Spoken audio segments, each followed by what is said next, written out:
সব বন্ধুরা পড়তে পারলে আমি কেন পারবো না? আর আয়াত স্যারের প্রতি এখন আমার কোনো ফিলিংস নেই। আবার নিজেই নিজেকে প্রশ্ন করলাম, সত্যি কি তার প্রতি কোনো ফিলিংস নেই? আচ্ছা, একটা পরীক্ষা করে দেখি আয়াত স্যারকে আমি আজও ভালোবাসি কিনা।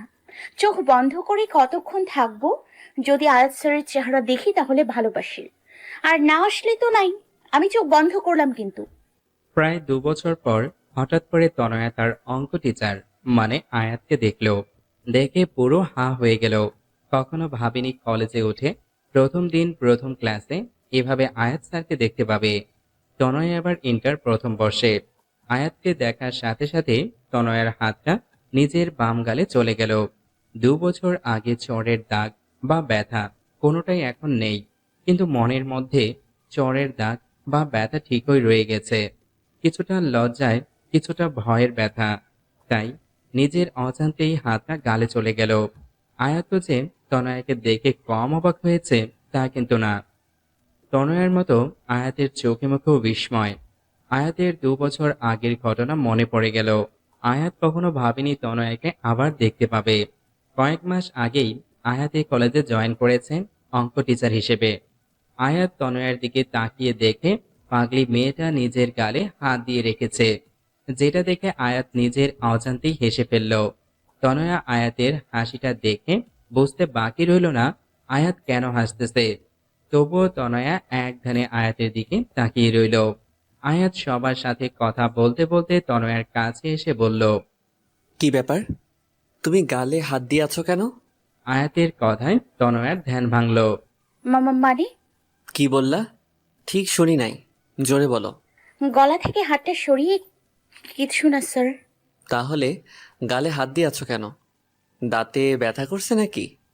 ব্যাটা বজ্জাত, খোঁচা দিয়ে কথা বলে। আমার দাঁতে না, আমার মনে ব্যথা করে। না স্যার, এমনিতেই গালে চুলকাচ্ছিল। ও, তো এবার পড়ায় মনোনিবেশ করি। সো স্টুডেন্ট, আজ আপনাদের কলেজের প্রথম ক্লাস। কলেজের প্রথম দিন খুব সুন্দর হওয়া চাই, কারণ এই দিনটা সারা জীবন মনের পাতায় স্মৃতি হয়ে রেখে যায়। অবশ্য অনেকের শকিং বিষয় হয়েও মনে পাতায় স্মৃতি হয়ে রয়ে যায়। তনয়া বুঝতে পারছে কথাটা আয়াত ওকে খোঁচা দিয়ে বলেছে, তাই মনে মনে বলেছে। ব্যাটা বজ্জাতের হাড্ডি, কাটা ঘায়ে নুনের ছিটা দিচ্ছি। কই বাত নেই, আমিও সুযোগ পাবো। তখন কড়াই গন্ডায় বুঝিয়ে দিব তনয়া কি জিনিস। এখন আছি তো দুজন একই কলেজে। কলেজ লাইফ মানে মজা হই হুল্লোড়, কিন্তু সাথে সাথে পড়াশোনা করতে হবে কিন্তু। আর আমার পরিচয়টা তো পেয়েই গেছেন, আমি আয়াত, আপনাদের ম্যাথ টিচার। আজ তো প্রথম ক্লাস, তাই বেশি বকবক করব না, কারণ আমি জানি এটা আপনাদের অসহ্য লাগবে। আরে, আমার নিজেরই তো টিচারদের বকবক শুনতে ইচ্ছা করে না, তো আপনাদেরকে কি বলবো? আয়াতের কথায় ক্লাসের সবাই হেসে দিল। এর মধ্যে একজন ছাত্র বলল। স্যার কিছু মনে না করলে একটা কথা বলি। হ্যাঁ বলো, কিন্তু তার আগে তোমার নাম বলো। ফাহাদ। ওকে ফাহাদ, বলো কি বলবে।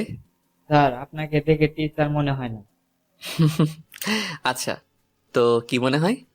স্টুডেন্টের মতো লাগে। আসলে আমি প্রফেশনাল টিচার না, আমি এবার মাস্টার্স করতেছি। তাহলে শিক্ষকতা কেন? আসলে আমার এটা ভালো লাগে। এটা তো একটা প্রাইভেট কলেজ, আর কলেজের প্রিন্সিপাল আমার আঙ্কেল। তিনি বললেন যে যাতে কলেজে এসে প্র্যাকটিস করি, এতে আমার পিছনের পড়াটা চর্চায় থাকবে, নিজের সময়ও কাটবে। কুল স্যার। তা কতদিন প্র্যাকটিস করবেন স্যার? এই বছর 2, গল্প আর ইন্ট্রোডাকশন তো অনেক হলো, এখন একটু পড়াশোনা করি। তারপর আয়াত সামান্য কিছু পড়ালো। পুরো ক্লাসে তনয়া বারবার আয়াতের দিকে তাকালো। যখন আয়াতের চোখে চোখ পড়তো চোখ নামিয়ে নিত। কলেজ ছুটি, আজ তাড়াতাড়ি হলো, তাই তনয়া তাড়াতাড়ি বাড়ি চলে যায়। বাড়ি গিয়ে তনয়া সোজা নিজের রুমে গিয়ে শুয়ে পড়ল। তনয়া, ফ্রেশ হয়ে খেতে আয়। ভালো লাগছে না তো, পরে খাবো। আজব মেয়ে। ঠিক আছে। তনয়া শুয়ে শুয়ে ভাবছে। কিভাবে কি? পৃথিবীটা সত্যি গোল। এখানে হারিয়ে যেতে চাইলে ঘুরে ফিরে ঠিক একই জায়গায় চলে আসতে হয়। কখনো ভাবিনি আয়াত স্যারের সাথে আবার দেখা হবে। যদিও চাইলে দেখা করতে পারা যেত, কিন্তু আমি নিজে থেকেই তা চাইনি। তাকে দেখলে ভয়ের থেকে বেশি লজ্জা লাগে। যে আজব কাণ্ড করেছিলাম তাতে লজ্জা হবারই তো কথা। চলুন ঘুরে আসি 2 বছর আগে। তখন তনয়া কেবল নবম শ্রেণীতে উঠেছে। বিজ্ঞান বিভাগের ছাত্রী তনয়া। সে কারণে দুটো ম্যাথ, সাধারণ গণিত আর উচ্চতর গণিত। প্রথম প্রথম তনয়া বাকি বন্ধুদের সাথে স্কুলের কোচিংয়ে পড়তো, কিন্তু বাড়ি থেকে স্কুল বেশ দূরে হওয়ায় স্কুল কোচিং একসাথে সামলাতে খুব কষ্ট হতো। তনয়ার বাবা সেটা খেয়াল করলেন। একমাত্র মেয়ে বলে কথা, তিনি বললেন তার জন্য ঘরে টিচার রেখে দিব। তারপর তনয়ার স্কুলের টিচারের কাছে গেল, কিন্তু তিনি বললেন তার সময় হবে না। অবশেষে তনয়ার বাবা তার বন্ধুর ছেলে মানে আয়াতকে বলল যাতে তনয়াকে পড়ায়। আয়াত তখন অনার্স 2য় বর্ষে পড়ে অঙ্ক নিয়ে। আয়াত অঙ্কে ভীষণ ভালো। প্রথমে আয়াত পড়াতে রাজি হয়নি, কারণ আয়াতের অবস্থা খুব ভালো, প্রাইভেট পড়ানোর কোনো দরকার নাই। কিন্তু তারপর যখন আয়াতের বাবা পড়াতে বললেন তখন আর না করতে পারল না। প্রথম যেদিন আয়াত তনয়াকে পড়াতে গেল, তনয়া তো আয়াতকে দেখে পুরোই ক্রাশ, কারণ আয়াত দেখতে একেবারে চকলেট বয়। তনয়া হাঁ হয়ে আয়াতের দিকে তাকিয়ে রইল। তুমি কি তনয়া? জি, আসসালামু আলাইকুম। কেমন আছেন স্যার? ওয়ালাইকুম আসসালাম। ভালো, তুমি? খুব ভালো। স্যার, আপনাকে দেখে স্যার স্যার লাগে না। আচ্ছা, তাহলে কেমন কেমন লাগে? থাক, বললে মাইন্ড করবেন, বলার দরকার নেই। বলো, মাইন্ড করবো না। আপনাকে একদম চকলেট বয় লাগে। আচ্ছা, তাহলে তোমাকেও তো চকলেট গার্ল লাগে, কারণ তুমিও খুব কিউট। আয়াত কথাটা এমনি বলল, কিন্তু তনয়ার মনের মধ্যে তো 1 কেজি লাড্ডু ফুটল। আচ্ছা, তাহলে পড়া শুরু করি। ওকে। আয়াত সপ্তাহে 3 দিন তনয়াকে পড়াতো। আয়াত যখন তনয়াকে পড়াতো তখন তনয়া প্রায়ই আয়াতের দিকে তাকিয়ে থাকতো। আয়াতের চোখে চোখ পড়লেই নামিয়ে নিত। ব্যাপারটা আয়াত খেয়াল করলেও তনয়ার ছেলে মানুষই ভেবে ইগনোর করত। কিন্তু তারপরও আয়াতের খুব অস্বস্তি লাগতো। তনয়া অনেক ছেলে মানুষই করত। আয়াত মাঝে মাঝে বকা দিলেও তনয়ার ছেলে মানুষিটার খুব ভালোও লাগতো। কিন্তু আয়াত কখনো তনয়াকে সে নজরে দেখেনি। ধীরে ধীরে তনয়ার কিশোরী মনটায় ভালোবাসার একটা ছোট্ট ফুল ফোটে। আর সে ফুলের নাম দেয় আয়াত। আয়াত তনয়ার হাব ভাব দেখে কিছুটা আঁচ করতে পারত, তাই ভাবলো তনয়াকে ইনডিরেক্টলি বুঝতে হবে, কারণ এই বয়সে এই ধরনের কিছু হওয়াটা নর্মাল। কারণ বয়সটাই খারাপ, বেশি কিছু বললে ব্যাপারটা উল্টো হয়ে যেতে পারে। তাই অনেক ভেবেচিন্তে তনয়াকে বলল, তনয়া, তোমাকে কিছু কথা বলি। হ্যাঁ স্যার, বলেন। জানো তনয়া, মানুষের জীবনে সব থেকে খারাপ বয়স কোনটা? না তো, কোনটা স্যার? 13 থেকে 18 বছর বয়সটা। কেন স্যার? আয়াত তনয়াকে ঠিক কিভাবে বোঝাবে তাই ভাবতেছে। তারপর বলল, এই সময় মানুষ ছেলেবেলা আর ম্যাচিওর বয়সের মাঝামাঝি থাকে। এই বয়সে খারাপ জিনিসটা ভালো, আর ভালো জিনিসটাকে খারাপ মনে হয়। এই বয়সের কিশোর কিশোরীদের শিক্ষণীয় কথা অসহ্য লাগে। এই বয়সে খারাপ জিনিসটা উপরের চাকচিক্য দেখে তার প্রতি আকৃষ্ট হয়ে ভুল করে, কিন্তু যখন বুঝতে পারে ভুল করছে তখন করার মতো আর কিছু থাকে না। যে বয়সের ভ্রম থেকে নিজেকে বাঁচাতে পারবে তার জীবনটা অনেক সুন্দর হবে। দেখো, এই বয়সে ভালো লাগা জিনিসটা মনের সাথে আষ্টে পৃষ্ঠে জড়িয়ে যায়। তখন বোঝা যায় কোনটা ভালো লাগা আর কোনটা ভালোবাসা। ভালো লাগা আর ভালোবাসার মধ্যে আলাদা একটা পৃথিবী তৈরি হয়ে যায়। যে পৃথিবীতে প্রথম প্রথম ফুলের সমারোহ থাকলেও কিছু দূর যেতেই দেখবে ফুলগুলো ঝরে গিয়ে সেখানে কাঁটার উৎপত্তি হয়েছে। আমি কি বলতে চাচ্ছি তুমি বুঝেছো? জি স্যার। কি বুঝলা? I love you. What? What? না স্যার, উত্তরটা আই লাভ ইউ টু হবে। Just shut up. আমি তোমাকে এতক্ষণ কি বোঝালাম সব কি তোমার মাথার উপর দিয়ে গেছে? না স্যার, এক কান দিয়ে ঢুকছে, অপর কান দিয়ে বের হয়ে গেছে। চুপ, একদম চুপ। তোমাকে বললাম না এই বয়সে কখনো ভালোবাসা হয় না, এটা হয় ভ্রম, নয় ভালো লাগা। No sir, I really love you. তোমার মতো ইডিয়েট মেয়েকে পড়ানো আমার পক্ষে সম্ভব না। Good bye. এই বলে রাগ করে হনহনিয়ে চলে গেল আয়াত। আর তনয়া হাঁ হয়ে আয়াতের যাওয়ার পানে তাকিয়ে রইল আর ভাবতেছে। কি এমন বললাম? মেয়েরা প্রপোজ করলে ছেলেরা আরো খুশি হয়ে একসেপ্ট করে, আর এ তো উল্টা। পরক্ষণেই তনয়ার মনে পড়ল আর বলল, আয়াত যদি বাবাকে বলে দেয় তাহলে তো সর্বনাশ। তাছাড়া সামনের মাসে প্রথম সাময়িক পরীক্ষা। এখন নতুন টিচার কোথায় পাবো? যাক, নিজের ইগো বর্তমানে ব্যাগে রেখে স্যারকে ফোন দিয়ে সরি বলি। দেখি বেটা ঘাড় তেরা মানে কিনা। এই ভেবে তনয়া আয়াতকে ফোন দিল। প্রথম কয়েকবার রিং হয়ে কলটা কেটে গেল। তারপর আয়াত ধরল। হ্যালো। হ্যাঁ বলো। Sorry sir. সরি বললে কাজ হবে না। আমি তোমাকে আর পড়াবো না। স্যার, আমি আর কখনো এমন বলবো না। প্লিজ বাবাকে কিছু বলবেন না। কিছুটা ভেবে ঠিক আছে। তাহলে কাল থেকে পড়াতে আসছেন? না, তোমার বাবাকে বলবো না। তাই বলে যে তোমাকে পড়াবো তা কিন্তু না। এখন নতুন টিচার কোথায় পাবো? আর বাবাকেই বা কি বলবো? সেটা মাথার মধ্যে প্রেম পোকা ঢোকার আগে মনে ছিল না? সরি বললাম তো। আর আপনিই তো বললেন যে এ বয়সে ভুল হয়। তাহলে আপনার কি উচিত না আমার ভুলটা শুধরে দেয়া? এই মেয়ে, তুমি তো দেখছি আমার কথায় আমাকেই ফাঁসিয়ে দিলা। ঠিক আছে, কাল থেকে পড়াতে আসবো, তবে একটা শর্তে। কি শর্ত স্যার? এই ধরনের কোনো দুষ্টমি বা ফাইজলামি আর কখনো করবে না, ঠিক আছে? ঠিক আছে স্যার। বেটা, তোরে একবার বাগে পাই, তখন দেখবি। পরের দিন থেকে আয়াত আবার নিয়মিত পড়াতে আসতো। তনয়া এখন অনেক শান্ত হয়ে গেছে। সেই আগের মতো দুষ্টুমি করে না। আয়াত প্রথম প্রথম তাতে খুব খুশি হয়েছিল, কিন্তু ধীরে ধীরে আয়াতও তনয়ার সেই দুষ্টুমিগুলোকে খুব মিস করত। কিন্তু সব বুঝতে পেরেও আয়াত তনয়াকে কিছু বলতো না। ভাবতো সামনে ওর পরীক্ষা, এই মুহূর্তে কিছু বলা মানে ওর গাটাকে উস্কে দেওয়া। তাই চুপচাপ রইল। তারপর তনয়ার পরীক্ষা শেষ হলো। খুব ভালোভাবেই পরীক্ষাগুলো হয়ে গেল। পরীক্ষার পর তনয়া আবার আগের মতো দুষ্টুমি করা শুরু করলো, কিন্তু আয়াতকে এখন খুব কম জ্বালায়। একদিন তনয়া ওর কিছু বান্ধবীদের সাথে ঘুরতে পার্কে গেল। সেখানে গিয়ে দেখে আয়াত একটি মেয়ের সাথে বসে বসে কথা বলছে, খুব হাসাহাসি করছে। তনয়া সেটা দেখে রাগে ফুলছিল। ওর বান্ধবীদেরকে বলল। তোরা সামনে যা, আমি আসতেছি।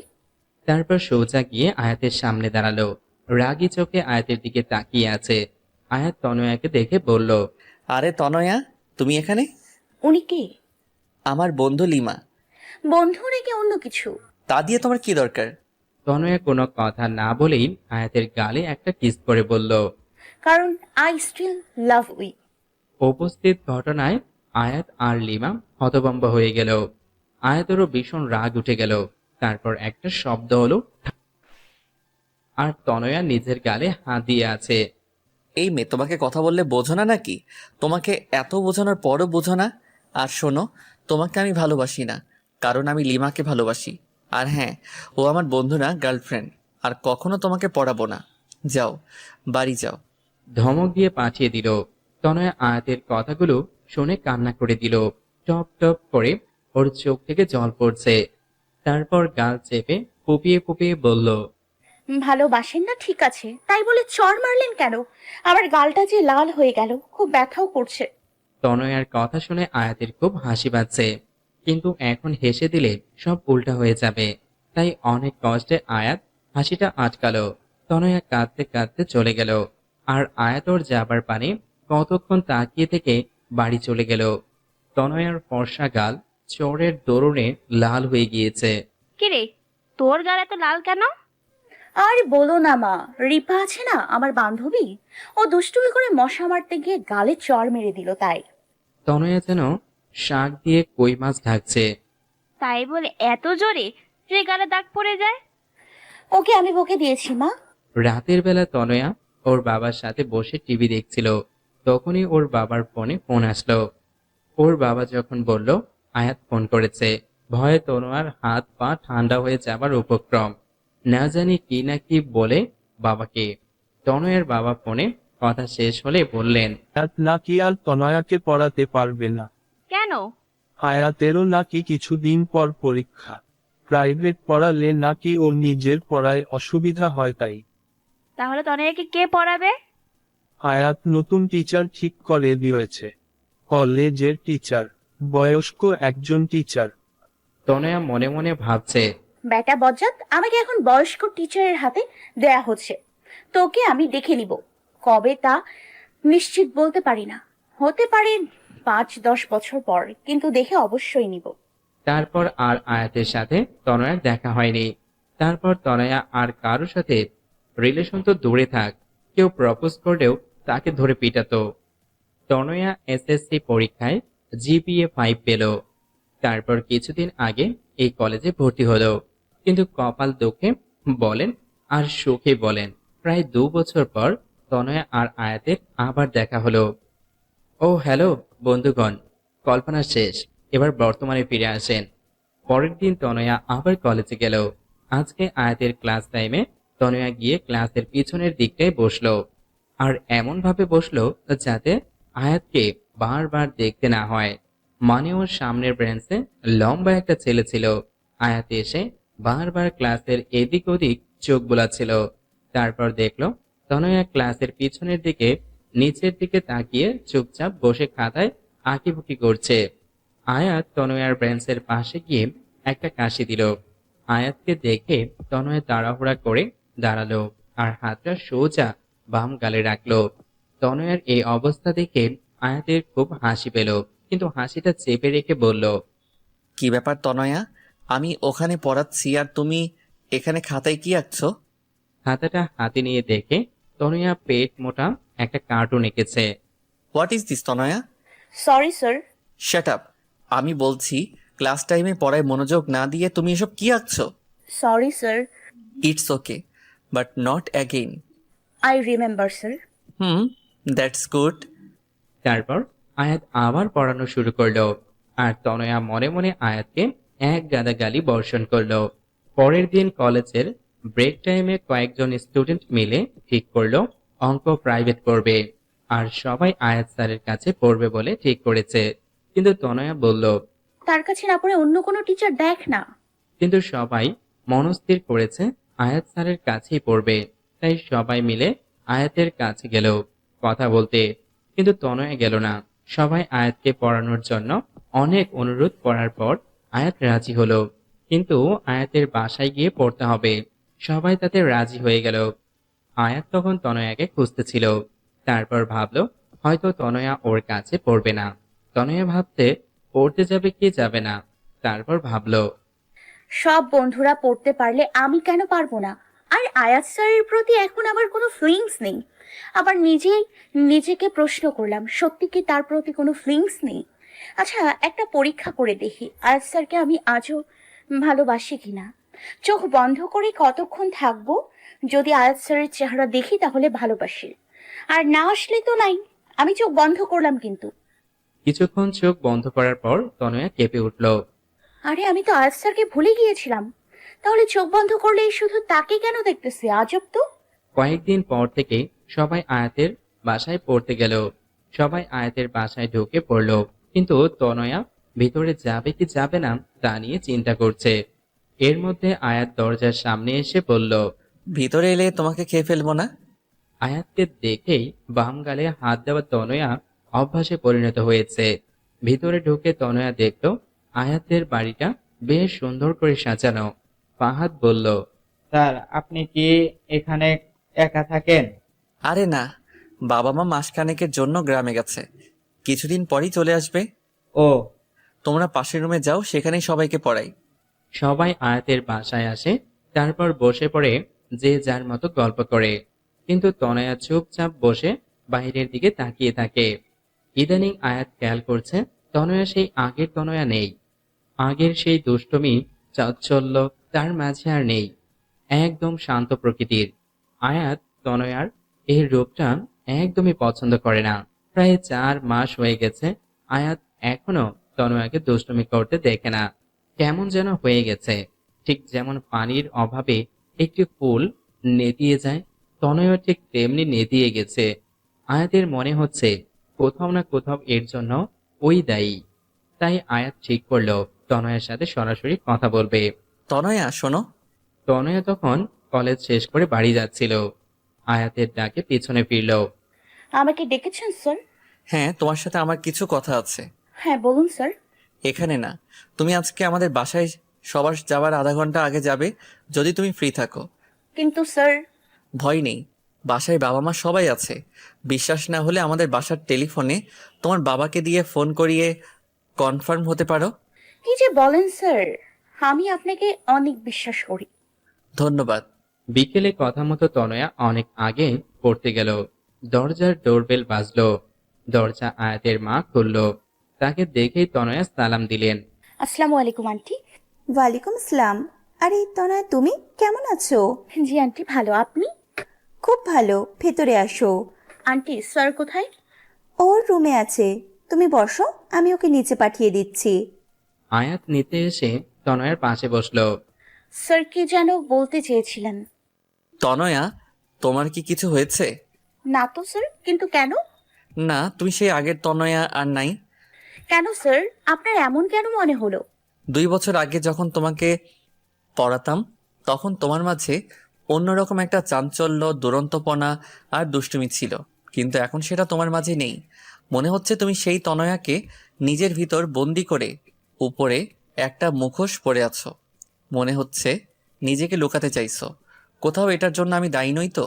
না স্যার, সেরকম কিছু না। আপনি প্লিজ নিজেকে দায়ী করবেন না। আর স্যার, আপনি তো আমাকে বলেছিলেন ছেলে মানুষই সব সময় চলে না। আমি তাই ফলো করছি, নিজের ছেলে মানুষটাকে ছেড়ে বুঝদার হবার চেষ্টা করছি।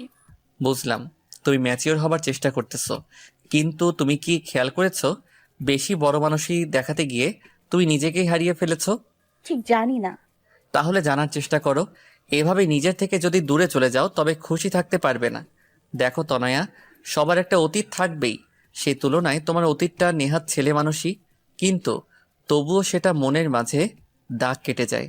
তারপরও অতীতটাকে ভুলে থাকাই ভালো নয় কি? কি বললাম, বুঝলা কিছু? হুম স্যার। তাহলে আবার আগের তনয়া হয়ে যাও, কেমন? তবে হ্যাঁ, দুষ্টমির পরিমাণ কিন্তু আগের মতো রেখো না, কারণ আমি জানি তনয়ার দুষ্টমি অন্যদের উপর কতটা ভারী পড়ে। আয়াতের কথা শুনে দুজনেই হেসে দিল। কিন্তু স্যার, আমি আবার আগের তনয়ে কিভাবে হব? সেটাও কি আমি বলে দিব?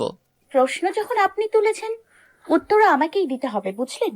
ওকে ওকে, প্রথমে নিজের মাথার মধ্যে বড় হবার যে চিন্তাগুলো আছে না, সেগুলো ঝেড়ে ফেলে দাও। তারপর আয়নার সামনে দাঁড়িয়ে নিজেকে দেখো, নিজের দুষ্টমিগুলো নিয়ে ভাবো আর দুষ্টমি করো। অনেক অনেক ধন্যবাদ স্যার। আর এই ম্যাচিওর হওয়ার চক্করে আমিও হাঁপিয়ে উঠেছিলাম। যাক বাবা, হাত ছেড়ে বাঁচলাম। এর মধ্যে আয়াতের মা নাস্তা নিয়ে আসলেন। আন্টি, এগুলো কি দরকার ছিল? চুপ, একদম চুপ। এতদিন ধরে আমাদের বাসায় পড়তে আসিস, অথচ তোর একটু যত্নও করতে পারি না। আসলে এতগুলো ছেলেমেয়ের মধ্যে তোকে আলাদা করে দেখলে ওদের খারাপ লাগতে পারে, তাই। কিন্তু শত হলেও তুই তো নিজেদের মেয়ে। মানে? মানে তুই আয়াতের বাবার বন্ধুর মেয়ে। তোর বাবার সাথে কত বছরের পরিচয়। আর তোর মা তো প্রায় আমাদের বাসায় আসে, কিন্তু তোকে কখনো নিয়ে আসেনি। সবসময় কোনো না কোনো বাহানা বানিয়ে দিত। নে, এবার চুপচাপ খা তো। তনয়া দেখলো 2 বাটি আইসক্রিম, বাকিগুলো রেখে সেটাই নিল। আয়াত আইসক্রিমের অন্য বাটিটা নিতে যাবে, এর মধ্যে তনয়া বলল। এরকম হাত দেবেন না। কেন? ওখানে বাকি যে খাবার রাখা আছে সেটা খান, আমার আইসক্রিমের দিকে একদম নজর দেবে না। আন্টি ওটা আমাকে দিয়েছে। তুই বাটি সব একা খাবে? হ্যাঁ তো, 10 বাটি আইসক্রিমেও আবার কিচ্ছু হবে না। যান, আন্টির কাছে গিয়ে চেয়ে খান। আয়াত মুচকি হেসে দেখলো পাগলি মেয়েটা বাচ্চাদের মতো আইসক্রিম খাচ্ছে, কিন্তু চোখ বন্ধ করে। তার মানে দুষ্টমি শুরুটা আমাকে দিয়েই করলে? তারপর পড়াশোনা শেষে তনয়া বাড়ি গিয়ে আয়নায় সামনে দাঁড়িয়ে বলল। কোন অতীতটা ভুলবো?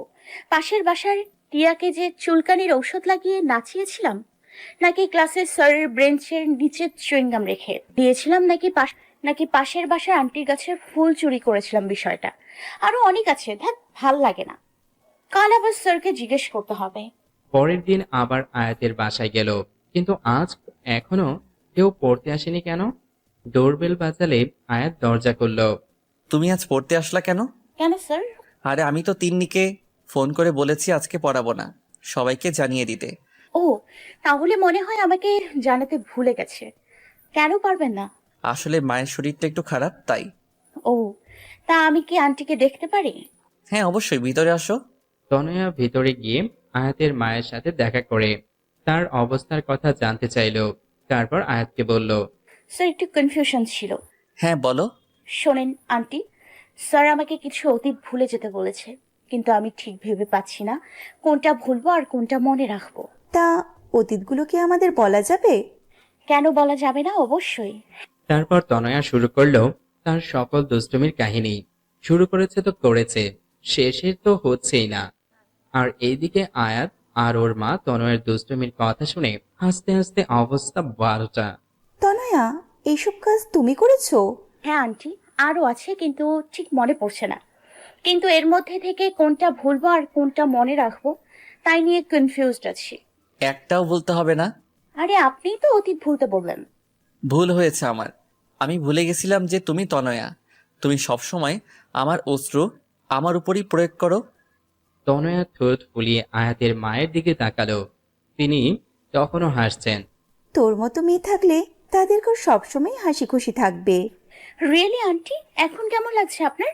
হ্যাঁ সত্যি, যা অসুস্থ ছিলাম তোর কথাই ঠিক হয়ে গিয়েছে। আর আমার এখন খুব ভালোও লাগছে। আন্টি আমি এখন উঠি, তাহলে নিজের খেয়াল রাখবেন। By aunty. আয়াত তনয়াকে দরজা পর্যন্ত এগিয়ে দিয়ে আবার ডাক দিল। তনয়া শোনো, জি স্যার। তুমি কালকে বলেছিলে তুমি আমাকে বিশ্বাস করো, কিন্তু সেই বিশ্বাসের ভিত্তি বা কারণটা জানতে পারি? একটা 14-15 বছরের মেয়ে আপনাকে প্রপোজ করেছে, চাইলেই আপনি তার দুর্বলতার সুযোগ নিতে পারতেন, কিন্তু আপনি তা না করে মেয়েটাকে ভুল পথ থেকে ফিরিয়ে এনেছেন। বিশ্বাস করার জন্য এটাই যথেষ্ট নয় কি? স্যার আমি আপনাকে খুব শ্রদ্ধা করি। আর আয়াত মুচকি হেসে বলল। সাবধানে যেও। Bye sir.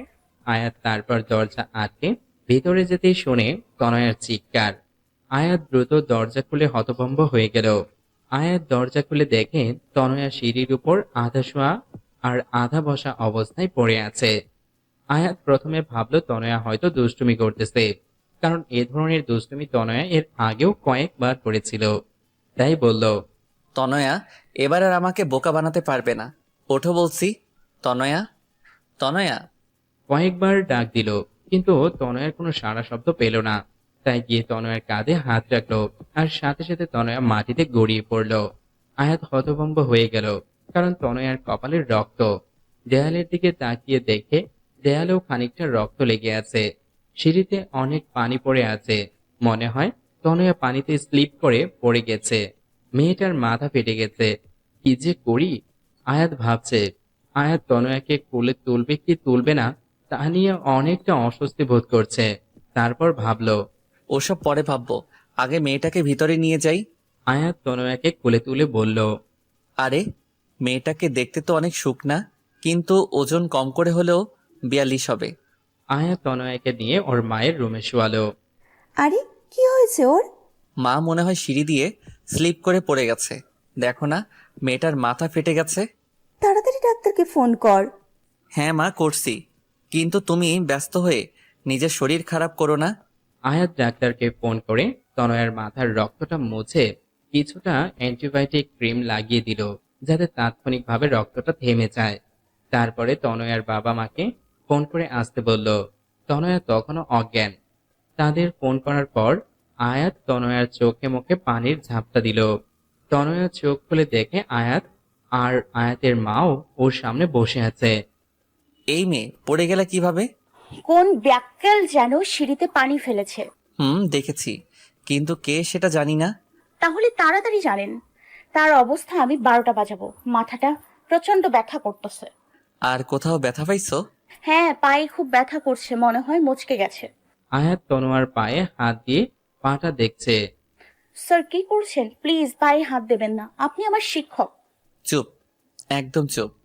আয়াত তারপর দেখলো আসলেই তনয়ের ডান পায়ের উপরের পাটা অনেকটা ফুলে গেছে। আয়াত ভালো মতো দেখছে আর মনে মনে ভাবছে কোনো মানুষের পা এত সুন্দর হতে পারে। তারপর বলল, কপাল ভালো ভাঙিনি, তবে মচকে গেছে। ডাক্তার এখনই চলে আসবে। কিছুক্ষণ পর ডাক্তার আর তনয়ার বাবা মা একসাথে এলো। ডাক্তার তনয়ার মাথায় ভালো করে ব্যান্ডেজ করে দিল। পায়ে লিকো প্লাস্টার পেঁচিয়ে দিয়ে বলল, সপ্তাহখানিক বেড রেস্ট নিলে ঠিক হয়ে যাবে। তারপর একটা ইঞ্জেকশন বের করলো। ডক্টর, ইনজেকশন কার জন্য? কেন? তোমার জন্য। পেইনকিলারের কাজ করবে আর সেপটিক হবে না। না। বলে একটা চিৎকার দিল। ওর চিৎকার শুনে সবাই কানে হাত দিল, আর আয়াত তাড়াতাড়ি তনয়ের মুখটা চেপে ধরলো। চুপ চুপ, কানের পোকা বের করে দিল। আমি একদম ইঞ্জেকশন দিব না। অত বড় সুচ আমার গায়ে ফোটাবে, নো চান্স। ঠিক আছে, দেওয়ার দরকার নাই। আচ্ছা তনয়া, একটা কথা বলো তো, তোমার তো অনেক রকমের ফুল গাছ ছিল, এখনো কি আছে নাকি? স্যার, আপনার মনে আছে? কেন মনে থাকবে না? অনেক সুন্দর তোমার বাগানটা। এখন তো আগের থেকেও বেশি ফুল আছে। জানেন স্যার, 12 রকমের ক্যাকটাস গাছ আছে আমার। আচ্ছা, তা আমাকে কিছু ফুল গাছ দিবা? হ্যাঁ, অবশ্যই স্যার। ডাক্তার হয়েছে? হ্যাঁ। তনয়া তাকিয়ে দেখে ডাক্তারের ইঞ্জেকশন দেওয়া শেষ। তনয়া বুঝলো আয়াত কেন ফুল গাছের প্রসঙ্গ তুলেছে। স্যার, আপনি খুব বাজে। আমি জানি। কয়েকদিনে ঠিক হয়ে যাবে, ওষুধ দিয়ে গেলাম। আর হ্যাঁ, 2 দিন জ্বর থাকতে পারে। তারপর তনয়ার বাবা মা আয়াতের বাবা মায়ের সাথে কথা বলতে থাকে, আর আয়াত আর তনয়া অনেক কথা বলল। তনয়ার দুষ্টুমি ভরা কথাগুলো শুনে আয়াত মুগ্ধ নয়নে তনয়ার দিকে তাকিয়ে থাকে। তনয়ার চোখে চোখ পড়তেই আবার চোখ সরিয়ে নিত। এদিকে সন্ধ্যা পেরিয়ে গেল। আমাদের যে এখন উঠতে হবে। আরে থাক না আজকে। না রে, পরে একদিন। আজকে তনয়ার এ অবস্থা, তাই বাড়ি যাওয়াটাই বেটার। তাহলে আজকে উঠি। কিন্তু তনয়া তো হাঁটতেই পারে না, ও 3 তলা থেকে কিভাবে নামবে? আয়াতের বাড়িটা 3 তলা, নিচের 2 তলা ভাড়া দেওয়া, 3 তলায় ওরা থাকে, তাই 3 তলার ডুপ্লেক্স করা। সমস্যা নেই, আয়াত নামিয়ে দেবে। তনয়ের বাবা মা সবাই নিচের দিকে নামছে, সাথে আয়াতের বাবা মাও। কি ম্যাডাম রেডি? কিসের জন্য? আয়াত কোনো কথা না বলে তনয়াকে কোলে তুলে নিল। তনয়া হতভম্ব হয়ে গেল, আর প্রথমবার আয়াতের স্পর্শ পেয়ে শিহরিত হয়ে উঠল। ওর শরীরের প্রত্যেকটি পশম দাঁড়িয়ে গেল। কোনো কথা যেন মুখ থেকে বেরই হচ্ছে না, চুপচাপ চোখ বন্ধ করে আছে। আর আয়াত ওকে নিয়ে নিচে নামছে, কিন্তু এক ধ্যানে তনয়ার দিকে তাকিয়ে দেখছে আর ভাবছে, কি নিষ্পাপ মুখ। আল্লাহ ঠিক কতটা যত্ন করে বানালে মানুষ এতটা সুন্দর আর মায়াবী হয়। তনয়ার দিকে তাকিয়ে নিজের অজান্তেই মুচকি হেসে ফেলল। তনয়া শোনো। তনয়া চোখ মেলে বলল, জি। তোমার হাতটা আমার কাঁধে রাখলে ভালো হতো, তোমার যা ওজন। তনয়ার রাগান্বিত চোখে আয়াতের দিকে তাকিয়ে হাতটা আয়াতের কাঁধে রাখলো, আর আয়াতের চোখের দিকে তাকাতেই অজানা এক আবেশে হারিয়ে গেল। তনয়া মনে মনে বলল, আর একটা চান্স নেব নাকি স্যারকে ভালোবাসার? সাথে চটকার কথা মনে পড়ল, আর তনয়া হাতটা ওর বা গালে চলে গেল। আয়াত সেটা খেয়াল করে বলল, এই মেয়ে, তুমি আমাকে দেখলে সবসময় গালে হাত দাও কেন? এমন ভাব করছেন যেন কিচ্ছু জানেন না। আয়াত তা দেখে হেসে দিল। তনয়া দেখল ওরা নিচে নেমে প্রায় গাড়ির কাছে পৌঁছে গেল। তনয়া বলল, ইস, 3 তলা না হয়ে 10 তলা হলে ভালো হতো। তনয়াকে গাড়িতে পৌঁছে দিয়ে আয়াত মনে মনে কি যেন ভেবে মুচকি হাসি দিল। তনয়া চলে গেল। সেদিন রাতে তনয়ার ভীষণ জ্বর আসলো। পরের 2 দিন তনয়াকে ক্লাসে না দেখে আয়াত একেবারে অস্থির হয়ে গেছে। ফোনে অবশ্য খবর নিয়েছিল, তাই ভাবলো আজ তনয়াকে দেখতে যাবে। সেদিন বিকালে আয়াত আর আয়াতের মা তনয়াদের বাড়ি গেল। প্রায় 2 বছর পর আয়াত তনয়াদের বাড়ি আসলো। বাড়ির চারপাশে তাকিয়ে মনে মনে বলছে, মেয়েটা সত্যি বলেছে, ওর ফুলের বাগানটা আগের থেকে অনেক বড় করেছে। নিজে যেরকম ফুলের মতো দেখতে, তেমনি তার ফুলের শখ। আয়াতকে দেখে তো তনয়ার মা খুব খুশি। আয়াত তাকে সালাম দিয়ে কুশলাতি বিনিময় করে বলল, আন্টি, তনয়া কেমন আছে? আরে বলো না, 2 দিন জ্বরের কারণে ছোট বাচ্চাদের মতন জ্বালাচ্ছে। আর সারাদিন কিচ্ছু খাওয়াতে পারিনি, দেখো এখনো ঘাপটি মেরে শুয়ে আছে। আন্টি কিছু মনে না করলে আমি একবার চেষ্টা করে দেখতে পারি? আরে এটা মনে করার কি আছে, এই নাও খাবার। তনয়া রুমেই আছে। আয়াত আস্তে করে রুমে ঢুকে দেখে তনয়া বাচ্চা মেয়েদের মতো গুটিসুটি মেরে শুয়ে আছে। আয়াত তনয়ার রুমের দিকে তাকিয়ে হেসে দিল। বাচ্চাদের মতো সারা রুমে কার্টুন পিক লাগানো, টম অ্যান্ড জেরি থেকে শুরু করে রূপাঞ্চেল, সবার পিক আছে। আয়াত তনয়ার দিকে তাকিয়ে ভাবছে, আসলেই 2 দিনের জ্বরে মেয়েটা অনেকটা শুকিয়ে গেছে, চোখ দুটো বসে গেছে, মুখটা শুষ্ক হয়ে গেছে, আর চুলগুলো এলোমেলো। তনয়া, তনয়া। তনয়া আয়াতের ডাক শুনে চোখ মেলে তাকালো। আয়াতকে দেখে যেন তনয়ার চোখে মুখে খুশি ফুটে উঠল। স্যার আপনি কেমন আছেন? আয়াত তনয়াকে উঠে বসতে সাহায্য করে। তারপর বলে, আমি তো ভালো, বাট তুমি নিজের কি অবস্থা করেছো? স্যার আমি তো ঠিক আছি। হ্যাঁ, দেখেই বোঝা যাচ্ছে কতটা ঠিক আছো। এবার খাবারটা খেয়ে নাও। না, খাবার খেলে আমার বমি পায়, আর খাবারগুলো খুব তেতো। খাবার না খেলে আরো বেশি দিন অসুস্থ থাকবে। থাক, তবুও খাবো না। হুম, তুমি কি দুদিন তোমার বাগানে গেছিলা? না তো, কেন? আন্টি বলল তোমার অনেকগুলো গাছ চুরি হয়ে গেছে। কি? তাই তো বলি, খেয়ে তাড়াতাড়ি সুস্থ হয়ে গাছের খেয়াল রাখো। দিন তাড়াতাড়ি খাই, আমার গাছ। বলে মুখ ভার করে খাচ্ছে। আয়াত সেটা দেখে মুখ টিপে টিপে হাসছে। তারপর তনয়া আয়াতের মায়ের সাথে অনেকক্ষণ গল্প করলো। কিছুক্ষণ পর তারা চলে গেলেন। তনয়ার সুস্থ হতে প্রায় 10 দিন সময় লাগলো।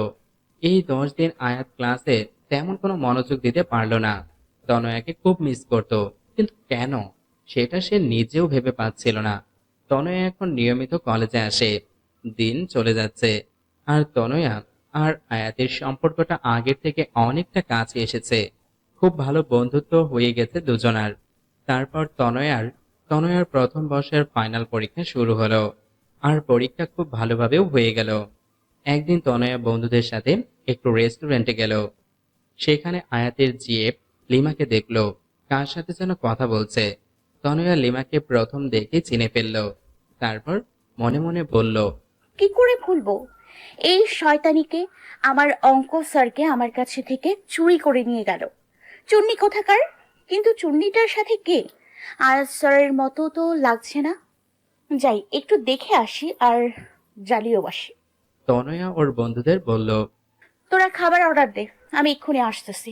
তনয়া লিমার সামনে গিয়ে দাঁড়িয়ে বলল, হাই লিমা আপু, হাই। আমাকে চিনতে পেরেছেন? কিছুক্ষণ তাকিয়ে থেকে বললাম, তুমি তনয়া না? জি আপু, কেমন আছেন? ভালো, তুমি? জি ভালো। তারপর তনয়া লিমার পাশে বসা লোকটির দিকে তাকালো। না, এ তো আয়াত স্যার নয়। তাহলে কে? একবার জানতে চাইবো না, থাক। যদি কিছু মনে করে, আবার জিজ্ঞেস না করলে যে কনফিউশন থেকে যাবে। কি করি? তা এখানে কি করতে? বন্ধুদের সাথে। আচ্ছা আপু, আপনার সাথে ইনি কে? উনি আমার। কথাটা বলতে যাবে এরই মধ্যে লিমাকে কে যেন ফোন করলো। লিমা ফোনটা রিসিভ করেই বলল, হ্যাঁ আয়াত, বল। আর কথা বলতে বলতে একটু দূরে চলে গেল। তনয়া বুঝলো ফোনটা আয়াত করেছে, তাই কিছু না বলে মন খারাপ করে বন্ধুদের কাছে এসে বলল, মা ফোন করেছিল, এখনই বাসায় যেতে বললো। তোরা আড্ডা দে, আমি পরে একদিন তোদের সাথে আড্ডা দিব। এ কেমন কথা তো না? না রে, মনে হয় জরুরি, নয়তো মা এভাবে কখনো ডাকে না। যাই, বাই। রেস্টুরেন্ট থেকে বের হয়ে রিস্কা না নিয়ে সোজা হাঁটা ধরলো। আজ কেন যেন তনুর খুব কষ্ট হচ্ছে, মনে হচ্ছে বুকটা ফেটে যাবে। ভীষণ কান্না পাচ্ছে। কেন আমি আয়াত স্যারকে ভালোবাসলাম, আর কেনই বা এতটা কষ্ট হচ্ছে? এদিকে লিমার ফোনে কথা বলা শেষ হলে তনয়াকে খুঁজতে খুঁজতে ওর বন্ধুদের কাছে গিয়ে তনয়ার কথা জানতে চাইলো। তারপর ওকে না পেয়ে নেহার কাছ থেকে তনয়ার ফোন নাম্বার নেয় এবং লিমারটা নেহার কাছে দিয়ে আসে আর বলে অবশ্যই যেন ফোন করে। এদিকে তনয়া হাঁটতে হাঁটতে প্রায় বাড়ির কাছে চলে আসে। ওদের বাড়ি থেকে কিছু দূরে ছোট্ট একটা পার্ক। এই সেই পার্ক যেখানে দাঁড়িয়ে আয়াত ওকে চড় মেরেছিল। এখানে বিকালে অনেকে ব্যায়াম করে, কেউ গল্পগুজব করে। তনয়া পার্কে ঢুকে নদীর ধারে একটা ব্রেঞ্চে বসলো। কেন যেন খুব কান্না পাচ্ছে, আর মনে মনে নিজে নিজে বলছে, স্যারের কাছে আমার ভালোবাসাটা নেহাত ছেলে মানুষই ছাড়া আর কিছু না। কিন্তু আমার কাছে কেন সেটা মনে হয় না। আমার ছেলে মানুষই মনের মধ্যে যে ছোট্ট একটা ভালোবাসার মতো হৃদয় আছে, সেটা কি স্যার দেখতে পায় না, নাকি বুঝতে পারে না? পারবে বা কি করে? স্যার তো আমায় না, লিমাকে ভালোবাসে। এদিকে তনয়ার ফোনটা বেজেই চলেছে। ফোনে অচেনা নাম্বার দেখে রিসিভ করলো না, কিন্তু বারবার রিং হচ্ছে বলে তাই এবার রিসিভ করলো। এপাশ থেকে বলল, হ্যালো তনয়া, আমি লিমা। তনয়া চমকে উঠল আর ভাবছে। এই চুন্নি কেন আমাকে ফোন করলো? তারপর বলল, হ্যাঁ বলুন আপু। তনয়া তুমি কোথায়? পার্কে বসে আছি। কোন পার্ক? যে পার্কে বসে আপনার বয়ফ্রেন্ড আমাকে চড় মেরেছিল। ওখানেই বসো, আমি 10 মিনিটের মধ্যেই আসছি। তনয়া কিছু বলার আগেই ফোনটা কেটে গেল। তনয়া ভাবছে উনি কেন এখানে আসবে। কিছুক্ষণের মধ্যেই লিমা চলে আসলো। হ্যাঁ আপু বলেন, কি বলবেন? তুমি কিছু না বলে চলে আসলে কেন? এমনিতেই ভালো লাগতেছিল না আপু। ভালো লাগছিল না, নাকি আয়াত আমাকে ফোন করেছিল তাই? তনয়া অবাক চোখে লিমার দিকে তাকালো। তেমন কিছু না। সুইটার, তোমার বয়সটা আমিও পেরিয়ে এসেছি, সো আমার কাছে লুকিয়ে লাভ নেই ডিয়ার। আচ্ছা, তুমি তখন জানতে চাইলে না আমার পাশের লোকটাকে? হুম। He is my husband. তনয়া অবাক চোখে লিমার দিকে তাকিয়ে বলল, কি তাহলে আরএস স্যার যে সেদিন বললো? ওটা আয়াত সেদিন তোমাকে শোনানোর জন্য বলেছিল, যাতে তুমি পাগলামি না করো। তাহলে তার সাথে আপনার সম্পর্ক কি? আয়াত আমার খালাতো ভাই, আমরা দুজন একই বয়সে এক ক্লাসে পড়ি, যার কারণে আমরা খুব ভালো বন্ধু। শুধু বন্ধু, অন্য কিছু না, বুঝলা পাগলি মেয়ে? তাহলে আয়াত স্যার সেদিন মিথ্যে কথা বললো কেন? সেটা ঠিক। সেই দিন তুমি যাবার পর আমি আয়াতকে একই প্রশ্ন করেছিলাম, আর ও বলেছিল ওর একটা অনেক বড় সমস্যা আছে, যার কারণে চাইলেও ও তোমার সাথে রিলেশনে জড়াতে পারবে না। কিন্তু একটা বিষয় কি জানো, যখনই আয়াতের সাথে কথা বলি, আয়াত যদি 10টা কথা বলে, তার 9টা কথাই তোমাকে নিয়ে বলে। তনয় এরকম ওরকম সেরকম, আর কত কত কথা। মনে হয় যেন তুমি ওর নিঃশ্বাসে নিঃশ্বাসে মিশে গেছো। তাহলে আমাকে বলে না কেন? সেদিন আমি আয়াতকে বললাম যে, আয়াত, তোর প্রত্যেকটা কথায় আমি তনয়ার জন্য গভীর ভালোবাসা অনুভব করি, আর যত দূর জানি তনয়া তোকে পাগলের মতো ভালোবাসে।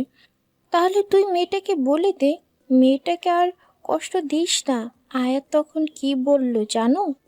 তনয়া তখন কাঁদতে, কান্নার স্বরে ফুপিয়ে ফুপিয়ে বলল, কি বলছে? আয়াত বলল, সেটা সম্ভব না রে লিমো। তাহলে সব সম্পর্কগুলো অগোছালো হয়ে যাবে। আমি একটা সম্পর্কের জন্য অন্যগুলো ভাঙতে পারবো না। হ্যাঁ, আমি তনয়াকে তারপর আর কিছু বলিনি। আমার জন্য কেন অন্য সম্পর্ক ভেঙে যাবে? আমি কি এতটা খারাপ? আর তার কি এমন সমস্যা যার কারণে আমার সাথে এমন করছে? সেটা আমি জানি না রে, অনেক জানার চেষ্টা করেছি, কিন্তু সববারই ব্যর্থ হয়েছি। এখন তুমি চেষ্টা করে দেখতে পারো। তনয়া অঝরে কাঁদছে। এই পাগলি মেয়ে, প্লিজ কেঁদো না। দেখো, আমি তোমাকে এই কথাগুলো আগে বলতে পারতাম, কিন্তু তুমি তখন খুব ছোট ছিলা। আর তারপর আমার বিয়ে হয়ে যায়। বিয়ের পর আমি চট্টগ্রাম ছিলাম, তখন চেয়েও তোমার সাথে যোগাযোগ করতে পারিনি। সরি আপু। কেন? আয়াত স্যারের গার্লফ্রেন্ড ভেবে তোমাকে মনে মনে অনেক বকা দিয়েছিলাম। লিমা তনয়ার কথা শুনে হেসে ফেলল আর বলল, পাগলি মেয়ে, ইটস ওকে। আচ্ছা শোনো, তুমি এসব নিয়ে চিন্তা করো না। দেখবে আল্লাহ চাইলে তুমি তোমার অঙ্ক টিচারকে পেয়ে যাবে। যদি আল্লাহ না চায়? তাহলে পাবে না। লিমার কথা শুনে তনয়া ভ্যা ভ্যা করে বাচ্চাদের মতো কেঁদে ফেলল। প্লিজ এইভাবে কেঁদো না। আয়াত কিন্তু ছিসকাতুনি মেয়েদের একদম পছন্দ করে না। তনয়ার সাথে কান্না থামিয়ে ফেলল আর ফোপাচ্ছে। সেটা দেখে লিমা হেসে বলল, এই পিচি মেয়েটার মনে অঙ্ক টিচার মানে আয়াতের জন্য এত ভালোবাসা লুকিয়ে আছে। আচ্ছা শোনো, আয়াত 10 মিনিটের মধ্যে এখানে আসবে। কেন? আমি আসতে বলেছি। কেন? তুই সত্যি মাথা মোটা। আমি এখন চলে যাব, তারপর আয়াতকে ফোন করে বলে দেব জরুরি কাজে চলে গেছি, তখন তোরা গল্প করিস। তনয়া লজ্জা পেয়ে মাথা নিচু করে ফেলল। ও বাবা, এই মেয়ে তো লজ্জাও পায়। ধন্যবাদ আপু। বলে লিমাকে জড়িয়ে ধরল। শোন, রোজ ফোন করবি আমাকে। আর শোন, আমি তোকে যা বললাম আয়াতকে বলবি না। ভালো থাকিস। বাই। তুমিও ভালো থেকো, বাই। লিমা চলে গেল। তার কিছুক্ষণ পর আয়াত আসলো। আয়াত এসে লিমাকে না পেয়ে চলে যাবে এমন সময় দেখলো তনয়া চুপচাপ বসে কাঁদছে। তনয়া, তুমি এখানে? আয়াতকে দেখে তনয়ার আরো বেশি কান্না এসে গেল। তাই কোনো কিছু না ভেবেই আয়াতকে জড়িয়ে ধরে কান্না করতে থাকে। আয়াত কিছুটা অপ্রস্তুত হয়ে গেল ঘটনাটিতে, কিন্তু ও তনয়ার কান্না দেখে ওর বুকের ভেতর মোচড় দিয়ে উঠল। তারপর বলল, কি হয়েছে তনয়া? কেউ কিছু বলেছে? প্লিজ কিছু বলো। এইভাবে কেঁদো না প্লিজ, কিছু বলো। তনয় কিছু বলছে না, শুধু আয়াতকে জড়িয়ে ধরে কান্না করছে। আয়াত ওর মাথায় হাত বুলিয়ে দিচ্ছে আর বলছে, প্লিজ কিছু তো বলো তনয়া। তনয়া নিজেকে আয়াতের থেকে ছাড়িয়ে কিছু না বলে কাঁদতে কাঁদতে চলে গেল। আয়াত বোকার মতো ওর যাওয়ার পানে তাকিয়ে রইল। পরে কয়েকবার তনয়ার কাছে এই বিষয়ে আয়াত জানতে চেয়েছে, কিন্তু সব সময় তনয়া ব্যাপারটা এড়িয়ে গেছে। 3 মাস পর ঠাস, আজ আয়াত তনয়াকে সর্বসম্মুখে আবারও একটা চড় মারল। কিন্তু কেন? আয়াত পার্কে বসে আবার তনয়াকে একটা চড় মারল। পার্কের অনেক লোক তাকিয়ে আছে এই অবস্থা দেখে। তনয়া গালে হাত দিয়ে দাঁড়িয়ে আছে। আজ ওর চোখ থেকে অশ্রুর নদী বইছে না, কিন্তু খুশিতে চোখ দুটো ছলছল করছে। আয়াত ওকে চড় মেরে কিছু দূর গিয়ে নিজের হাতে সজোরে একটা আঘাত করল। তনয়া দৌড়ে গিয়ে ওর হাতটা ধরে বলল, মাথা ঠিক আছে আপনার? আয়াত কোনো কথা না বলে তনয়াকে নিজের বুকের সাথে শক্ত করে চেপে ধরল।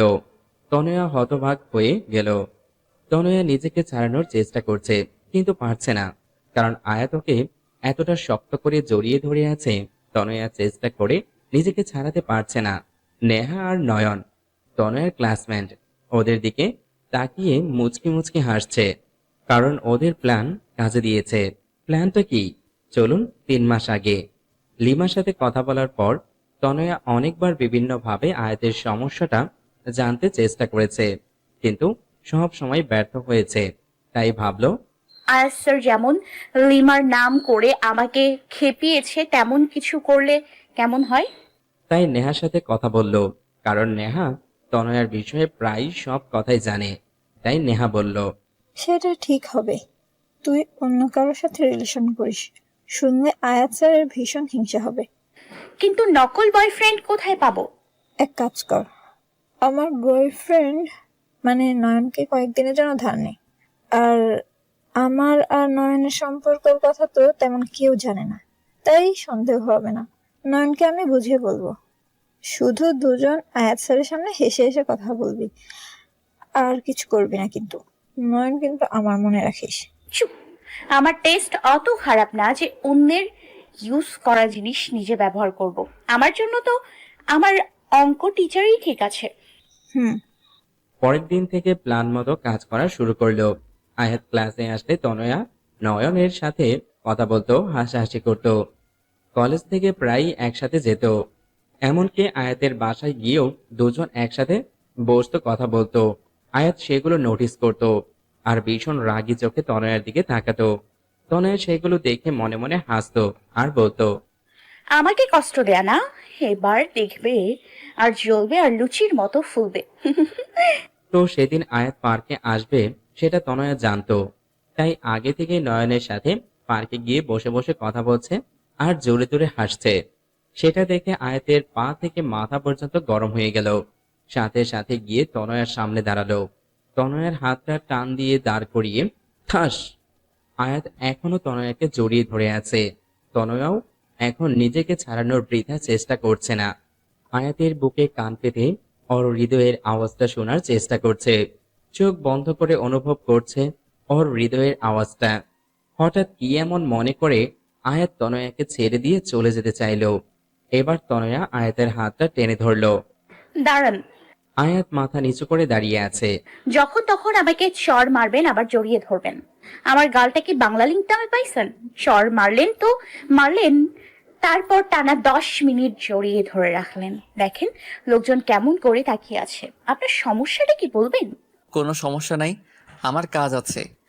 যতই কাজ থাকুক, আমার প্রশ্নের উত্তর না দিয়ে যেতে পারবেন না।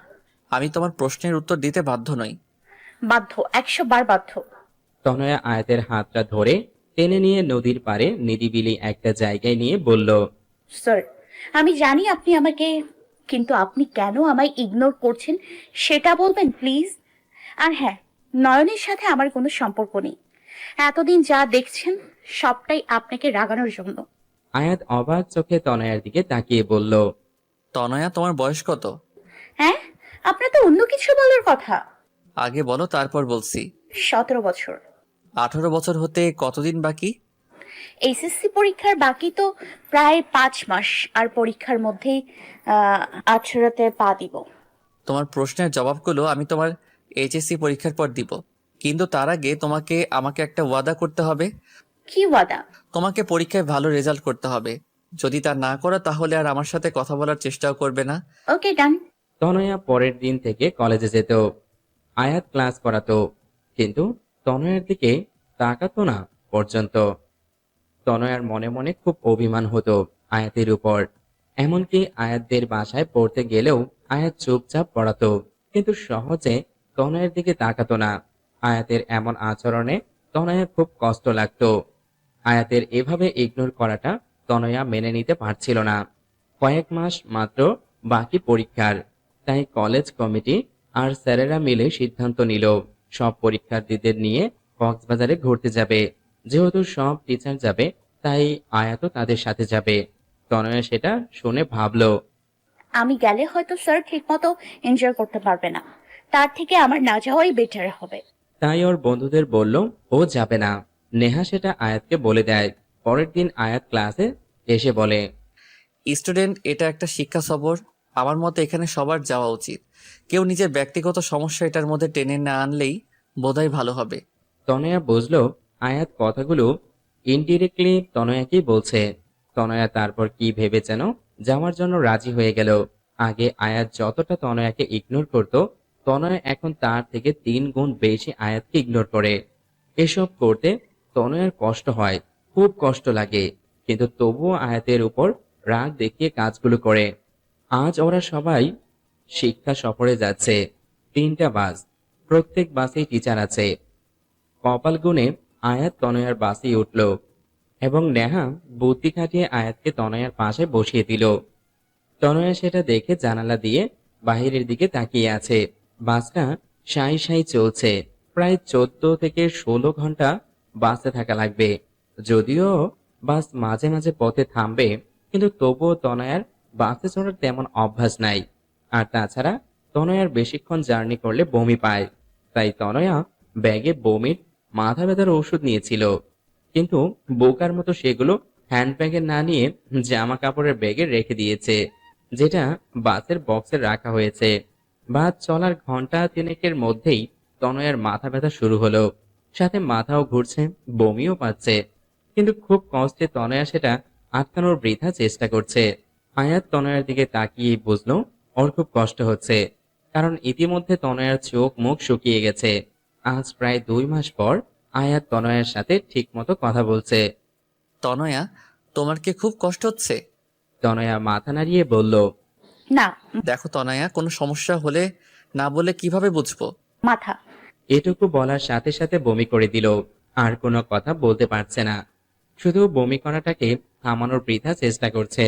আয়াত সাথে সাথে ড্রাইভারকে বাস থামাতে বলল। ড্রাইভার বাস থামানোর পর আয়াত তনয়াকে রাস্তার ধারে বসিয়ে পানি দিল।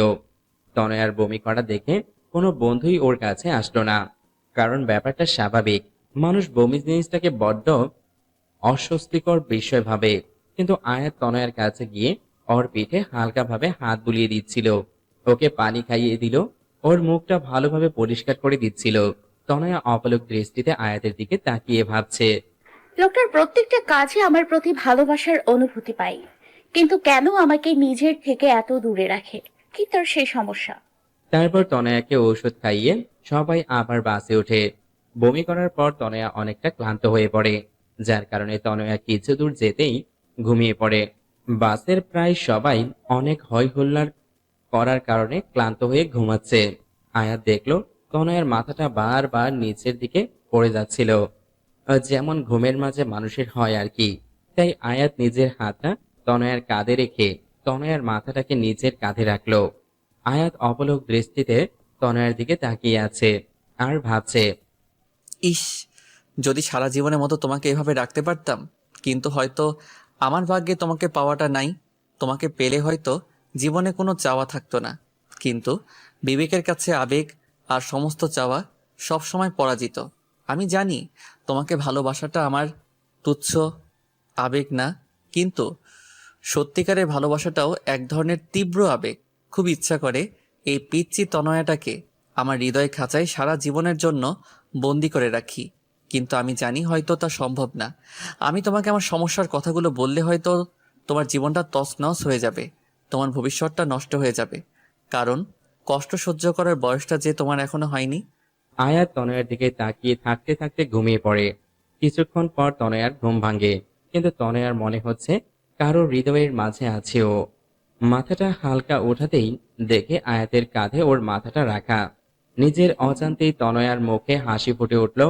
তনয়া ভাবছে, ভবিষ্যতে আমি আয়াত স্যারকে পাবো কিনা জানি না, তার সাথে সারা জীবন কাটাতে পারবো কিনা জানি না, কিন্তু এই যে মুহূর্তগুলো তার সাথে কাটাচ্ছি, এর থেকে সুন্দর মুহূর্ত আর আমার জীবনে আসবে কিনা আমি তাও জানি না, কিন্তু এই মুহূর্তগুলোকে আমি আমার সবটা দিয়ে উপভোগ করতে চাই। হঠাৎ রাস্তার উঁচু নিচু ঢালে বাস লাফিয়ে ওঠায় আয়াতের ঘুম ভেঙে গেল। তনয়াও অনেকটা হকচকিয়ে উঠল। তনয়া আয়াতের দিকে তাকিয়ে লজ্জা পেয়ে বাইরের দিকে তাকালো। তনয়া, তোমার এখন কেমন লাগছে? আগের থেকে অনেকটা বেটার স্যার। কিছু খাবে? না স্যার। এর মধ্যেই বাস ঢাকা পৌঁছে গেল। ঢাকার প্রায় ঘন্টাখানেক বাস থামলো। সবাই খাবারের জন্য হোটেলে ঢুকলো। সবাই যে যার মতো খাচ্ছে, কিন্তু আয়াত তনয়াকে শুধু ভাত, করলা ভাজি আর ডাল দিল। আমি এগুলো খাবো না। সেটা বললে তো হবে না, এখনো অনেকটা পথ জার্নি করতে হবে। অন্য কিছু খেলে তুমি আবার বমি করবে। দেখো, তোমাকে সাপোর্ট করতে আমিও একই খাবার খাচ্ছি। প্লিজ খাও তনয়া, নয়তো তোমার শরীর আরো খারাপ লাগবে। তনয়া আয়াতের কথা আর ফেলতে পারল না, তাই কষ্ট হলেও খাবারটা খেয়ে নিল। তারপর আয়াত ওকে বমির আর মাথা ব্যথার ঔষধ খাওয়ালো। ঢাকা থেকে কক্সবাজার পৌঁছাতে অনেক রাত হয়ে গেল। তনয়া আর বমি করেনি। হোটেল আগে থেকেই বুকিং করা ছিল, তাই কোনো সমস্যা হলো না। যেহেতু রাত অনেক, সবাই খুব ক্লান্তও ছিল, তাই খেয়েই সবাই ঘুমিয়ে পড়ল। পরের দিন সকালে সবাই যে যার মতো বিচে ঘুরতে গেল। আয়াত আর তনয়ার আসার কথা শুনে লিমাও সেখানে আসলো, কারণ লিমা তো চট্টগ্রামেই থাকে। লিমাকে আয়াত তনয়ার সাথে হওয়া কথা সবটা খুলে বলল। কিন্তু আয়াত, তুই কি সত্যি ওকে ভালোবাসিস না? না। এই মিথ্যাটা না অন্য কারো কাছে বলিস। একেবারে ফ্লপ মার্কা অ্যাক্টিং। ওকে সারা জীবনের জন্য আমার করে পাওয়া মনে হয় আমার কপালে নেই রে। কি সমস্যা আয়াত, বল না প্লিজ। আয়াত, তোর আবার কোনো বড় ধরনের অসুখ করেনি তো? আরে না, সমস্যাটা তুই জানিস, হয়তো খেয়াল নেই। কি সেটা আয়াত? তুই তো আমার বড় ভাইয়া আয়নের কথা জানিস। হ্যাঁ, সে একটা মেয়েকে ভালোবেসে পালিয়ে বিয়ে করেছিল বলে তোর বাবা তার সাথে কোনো সম্পর্ক রাখেনি। হ্যাঁ, কিন্তু ভাইয়া ভালোবেসে বিয়ে করেছে বলে বাবা ততটা রাগ করেনি। আসলে বাবা তার বন্ধুর এক মেয়ের সাথে ভাইয়ার বিয়ে ঠিক করেছিল, কিন্তু ভাইয়া বাবাকে কিছু না বলে বিয়ে করায় বাবার বন্ধুর তাকে অনেক অপমান করেছিল। কিন্তু বাবা তার অপমানে কতটা কষ্ট পায় নাই, যতটা ভাইয়া তার কাছে সত্যি লুকিয়েছে বলে পেয়েছে। বাবা আগেই বলেছে তিনি মিথ্যাকে ঘৃণা করেন, আর তাছাড়া বাবা সবসময় আমাদের সাথে বন্ধুসুলভ ছিল, কিন্তু তবুও ভাইয়া বলেনি। তারপর থেকে বাবা ভাইয়ার সাথে কোনো সম্পর্ক রাখেনি।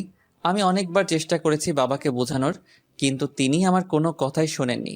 আসলে মানুষ একবার তীব্র কষ্ট পেলে তার মনটা পাথরের মতো হয়ে যায়, তখন শত আবেগ অনুভূতি তার মনকে ছুঁতে পারে না। বাবার ক্ষেত্রেও তাই হয়েছে।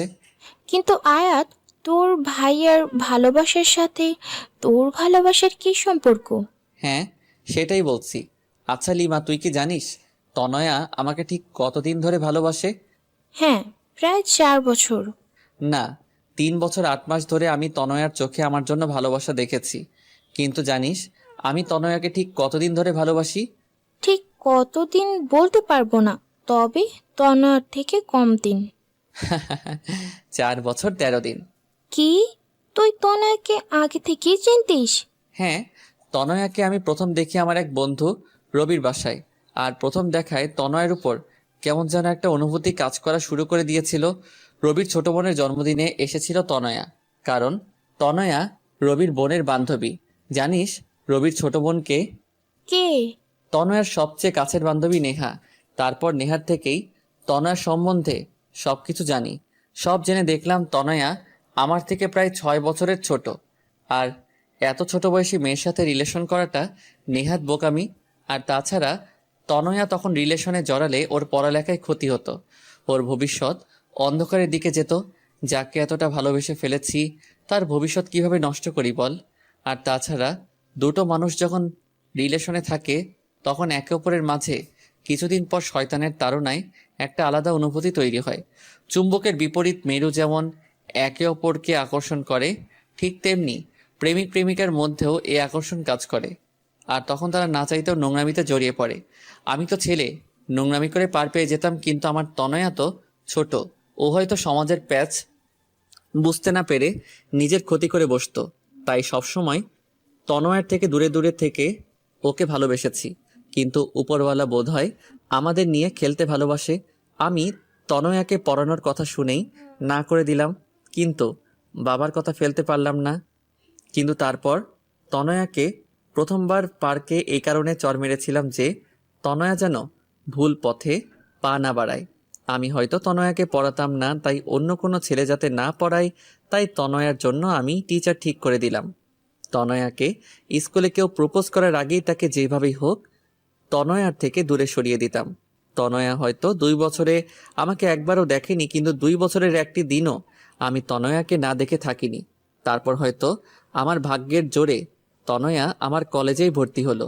জানিস তখন আমি কতটা খুশি ছিলাম যে রোজ তনয়াকে দেখতে পাবো। রোজ রোজ ক্লাসের সবাইকে পড়ানোর বাহানায় বারবার তনয়াকে চোরের মতো দেখতাম। কিন্তু তার কিছুদিন পরই ভাইয়া ওই ঘটনাটা ঘটালো। তারপর তনয়া যখন সিঁড়ি দিয়ে পড়ে গিয়ে ব্যথা পেয়েছিল, তখন ওর অবস্থা দেখে আমার প্রচণ্ড কষ্ট হতো। তনয়া সুস্থ হওয়ার পর কয়েক মাস খুব সুন্দর ছিল। জানিস তনয়ার সাথে খুব ভালো বন্ধুত্ব হয়ে গেছিল। কিন্তু সমস্যাটা হলো কয়েক মাস আগে, তারপর থেকেই আমি তনয়াকে অ্যাভয়েড করে চলতে থাকি। কি হয়েছে কয়েক মাস আগে? কয়েক মাস আগে একদিন রাতে বাবা আমায় বলল, আয়াত, তোকে কিছু কথা বলবো, রাখবি? আমি বাবাকে বললাম, কেন রাখবো না বাবা, বলো কি বলবা। তোর ভাইয়া তো আমার কোনো কথা শোনেনি, আমার সম্মানের কথাও ভাবেনি, কিন্তু আমি তোকে সব থেকে বেশি ভরসা করি। তুই কি আমার বিশ্বাস রাখবি? হ্যাঁ বাবা বলো, অবশ্যই রাখবো। আমাকে ছুঁয়ে আদা কর। হ্যাঁ বাবা, এই তোমাকে ছুঁয়ে ওয়াদা করলাম, তুমি যা বলবে তাই শুনবো। এবার তো বলো। আমি আমার বন্ধুর মেয়ের সাথে তোর বিয়ে ঠিক করে এসেছি। কথাটা শুনে আয়াতের পুরো পৃথিবীটা যেন উল্টে গেল। মেয়েটা বর্তমানে বাইরে আছে, কয়েক মাস পর দেশে আসবে, তার কিছুদিন পর তোর সাথে বিয়ে দেবো তার। কিরে, তুই রাজি তো? নাকি তুইও আয়ানের মতো কাউকে? আয়াত ওর বাবার কথা ভেবে নিজের ভালোবাসার কথাটা লুকিয়ে বলল। না বাবা, তেমন কিছু না, তুমি যা ভালো বোঝো তাই করো। আমি তোমার বিশ্বাস কখনো ভাঙবো না। আমি জানতাম তুই এই কথাই বলবি। এই নে মেয়েটার ছবি, ফোন নাম্বার দিবি? তার দরকার নাই বাবা, তুই যখন পছন্দ করেছো তখন ভালোই হবে। বাবার এই কথা শোনার পর থেকে আমি তনয়ার থেকে দূরে দূরে থাকতাম, কারণ যতই ওর কাছে যাব ততই ওর মায়ায় জড়িয়ে পড়ব। কিন্তু পাজি মেয়েটা আমাকে খেপানোর জন্য নয়নের সাথে কথা বলার নাটক করলো। সেটা দেখে মাথা গরম হয়ে যায়। তারপর ওকে চর মেরেছিলাম, কিন্তু ওকে চর মারায় ও যতটা না ব্যথা পেয়েছে তার থেকে শতগুণ বেশি ব্যথা আমার হৃদয়ে লেগেছে। তাই তো নিজের ভালোবাসাটাকে আড়াল করতে না পেরে ওকে পাগলের মতো জড়িয়ে ধরে রেখেছিলাম। আমি যদি তনয়াকে এসব কথা বলি মেয়েটা পাগলের মতো হয়ে যাবে, লেখাপড়ার অবস্থা খুব খারাপ হয়ে যাবে। তাই তো ওকে বলেছি ওর পরীক্ষার পর ওকে সব সত্যিটা বলে দেব। কিন্তু আমি ভাবছি আমি যদি ওকে সত্যিটা বলি তাহলে তখন ওর অবস্থা কি হবে। এবার বুঝছো কি সমস্যা? গাধা, গর্ত উল্লুক, বলো তোর মাথায় কমন সেন্স বলতে কিছু আছে? তুই তোর বাবার কোনো কথা না শুনি বোকার মতো অদা করে বসলি। আরে আগে আঙ্কেলের কথাটা শুনে তো নিতি। এখন কিছু করার নেই রে। হ্যাঁ, তা থাকবে কেমনে? করার পর তো তুই বন্ধ করে দিছস। আচ্ছা, মেয়েটার ছবি আছে এখন তোর কাছে? হ্যাঁ, আমার মোবাইলে মনে হয় আছে। দেখি। আয়াত মোবাইলটা বের করে অনেকক্ষণ খুঁজে ছবিটা লিমাকে দেখালো। লিমা ছবিটা হাতে নিয়ে বলল, এই জন্যেই। আরে তনয়া তো এর থেকেও হাজার গুণ বেশি সুন্দরী। তনয়ার সামনে তো এটা চা কম পানি লাগবে। আচ্ছা, মেয়েটার সাথে কথা বলেছিস? তোর মাথা ঠিক আছে না? তোর ওপর যা রাগ হচ্ছে না, আমি যদি তনয়ের জায়গায় থাকতাম তবে তোকে মেরে ওই সমুদ্রেই ফেলে দিতাম। জানিস, যখন বললি তোর বাবার বন্ধুর মেয়ে, এক মুহূর্তেই মনে হয়েছিল মেয়েটা তনয়া, কিন্তু সব ধারণা সবটা ঠিক হয় না রে। জানি, কিন্তু এখন আমার আর কিছু করার নাই। তা কিভাবে পারবি, অ্যাবনর্মাল আবাল ছেলে কোথাকার। এই বলে রাগ করে লিমা চলে গেল। লিমার রাগ হওয়াটা অস্বাভাবিক কিছু না। আয়াত চুপচাপ ওখানে বালির উপর বসে সাগরের পানে অপলক দৃষ্টিতে তাকিয়ে আছে। আর চোখ থেকে টপ টপ করে নোনা তরলগুলো ঝরে পড়ছে, যেগুলো আবার নোনা বালিগুলো নিজের বুকে ধারণ করে নিচ্ছে। তনয়া আয়াতের সামনে এসে কিছুক্ষণ দাঁড়িয়ে দেখছে কিভাবে আয়াতের চোখ থেকে জল ঝরছে। হঠাৎ তনয়া আয়াতের চোখের পানিটা ধরে ফেলল। আয়াত তনয়ার দিকে তাকালো। তনয়া বলল, জানেন স্যার, আমার মা বলেছিল ছেলেটা নাকি খুব বেশি কষ্ট না পেলে কাঁদে না, আর যদি কাঁদে তাহলে ছেলেদের চোখের জলগুলো নাকি মুক্তোর চেয়েও দামি হয়। আর আপনি এত দামি জিনিসগুলোকে এভাবে অপচয় করছেন। আয়াত তারপর অপলক দৃষ্টিতে তাকিয়ে আছে। তনয়া আবার বলল, মা আরো বলেছেন যদি আমাদের মনে খুব বেশি কষ্ট লাগে তাহলে নিজের কাছের মানুষের কাউকে জড়িয়ে ধরে কাঁদলে নাকি কষ্টটা কমে যায়। আপনিও আপনার কাছের কাউকে জড়িয়ে ধরে কাঁদুন, দেখবেন মন হালকা লাগবে। দাঁড়ান, আমি লিমা আপুকে ডেকে আছি। এই বলে তনয়ার সামনে পা বাড়ানোর আগেই আয়াত তনয়ার হাতটা টেনে ধরল। তনয়া পেছনে ফিরে তাকানোর সাথে সাথে আয়াত তনয়াকে টান দিয়ে নিজের বুকের মাঝে চেপে ধরে শক্ত করে তনয়াকে জড়িয়ে ধরে আয়াত কান্না করছে। তনয়া কিছু হতভম্ব হয়ে গেল, কিন্তু আয়াতের এই অবস্থা দেখে কিছু বলল না, শুধু বলল, কি হয়েছে স্যার, আমাকে কি বলা যায়? আয়াত তনয়াকে শক্ত করে জড়িয়ে ধরে আছে আর ভাবছে, আমি তোমাকে সারা জীবনের জন্য আমার বুকে রাখতে চাই, কিন্তু আমি জানি আমি হয়তো তোমাকে পাবো না, কিন্তু তবুও বেহায়া মনটা সবসময় তোমাকে আমার করে পেতে চাই। তনয়া আয়াতের থেকে নিজেকে ছাড়িয়ে বলল, চলুন স্যার, কিছুক্ষণ সাগরের পানিতে পা ডুবিয়ে হাঁটি। সমুদ্রের বিশালতায় তাকিয়ে নিজের কষ্টগুলোকে সমুদ্রের ঢেউয়ের সাথে মিশিয়ে দিই, যাতে ঢেউ পারে এসে আমাদের সকল কষ্টগুলোকে নিজের সাথে ভাসিয়ে নিয়ে গিয়ে সমুদ্রের বুকে মিলিয়ে দেয়। তারপর তনয়া আয়াতের হাত ধরে সমুদ্রের পাড়ে হাঁটতে লাগলো। আয়াত তাকিয়ে দেখছে তনয়াকে। তনয়ার চুলগুলো প্রবল বাতাসে বারবার ওর মুখে পড়ছে, আর তনয়া সেগুলো বারবার সরানোর বৃথা চেষ্টা করছে। আয়াতের মন চাচ্ছে তনয়ার অবাধ্য চুলগুলো নিজ হাতে ওর কানের পিছনে গুজে দিতে, আলতো করে তনয়ার গালটাকে ছুঁয়ে দিতে, ওর চোখের দিকে তাকিয়ে চোখের গভীরতায় হারিয়ে যুগ যুগ কাটিয়ে দিতে, আর বারবার বলতে ইচ্ছে করে, I love you Tanaya, I love you a lot. হঠাৎ ফোনের রিং এর শব্দে আয়াতের ভাবনায় ছেদ পড়ল। হ্যাঁ লিমা, বল। সরি, তখন তোর উপর রাগ উঠে গেছিল, তাই তোকে যা তা বলে ফেলেছি। It's okay. শোন আয়াত, ভবিষ্যতে কি হবে তা হয়তো আমরা জানি না, কিন্তু বর্তমানকে তো আমরা নিজেদের মতো সাজাতে পারি। তোর জীবনে পরবর্তীতে কি হবে তা আল্লাহর উপর ছেড়ে দে। কিন্তু যে 2 দিন তুই এখানে আছিস, তনয়ের সাথে ভালোভাবে কথা বল, ওর সাথে ভালো সময় কাটা। হতে পারে এই 2 দিন তোর জীবনের সবচেয়ে সুখের মুহূর্ত হয়ে স্মৃতির পাতায় রয়ে যাবে। পারলে আমার কথাটা রাখিস। বাই। লিমা ফোনটা কাটলে আয়াত ফোনটা পকেটে রেখে তনয়াকে বলল, তনয়া। হ্যাঁ বলুন স্যার। আচ্ছা তনয়া, যে 2 দিন আমরা এখানে থাকবো সেই 2 দিন কি আমরা বন্ধু হতে পারি? মিষ্টি একটা হাসি দিয়ে কেন নয়। থ্যাঙ্কস। তনয়া আয়াতকে ধাক্কা মেরে পানিতে ফেলে দিয়ে হাসছে। এটা কি করলে? কেন আমরা না এখন বন্ধু? আচ্ছা দাঁড়াও, তোমাকেও চোবাবো এখন। নো। বলে দিল দৌড়। সারা দিন দুজনে অনেক মজা করলো। তারপর সন্ধ্যাবেলা দুজন হেঁটে হেঁটে হোটেলে ফিরছিল।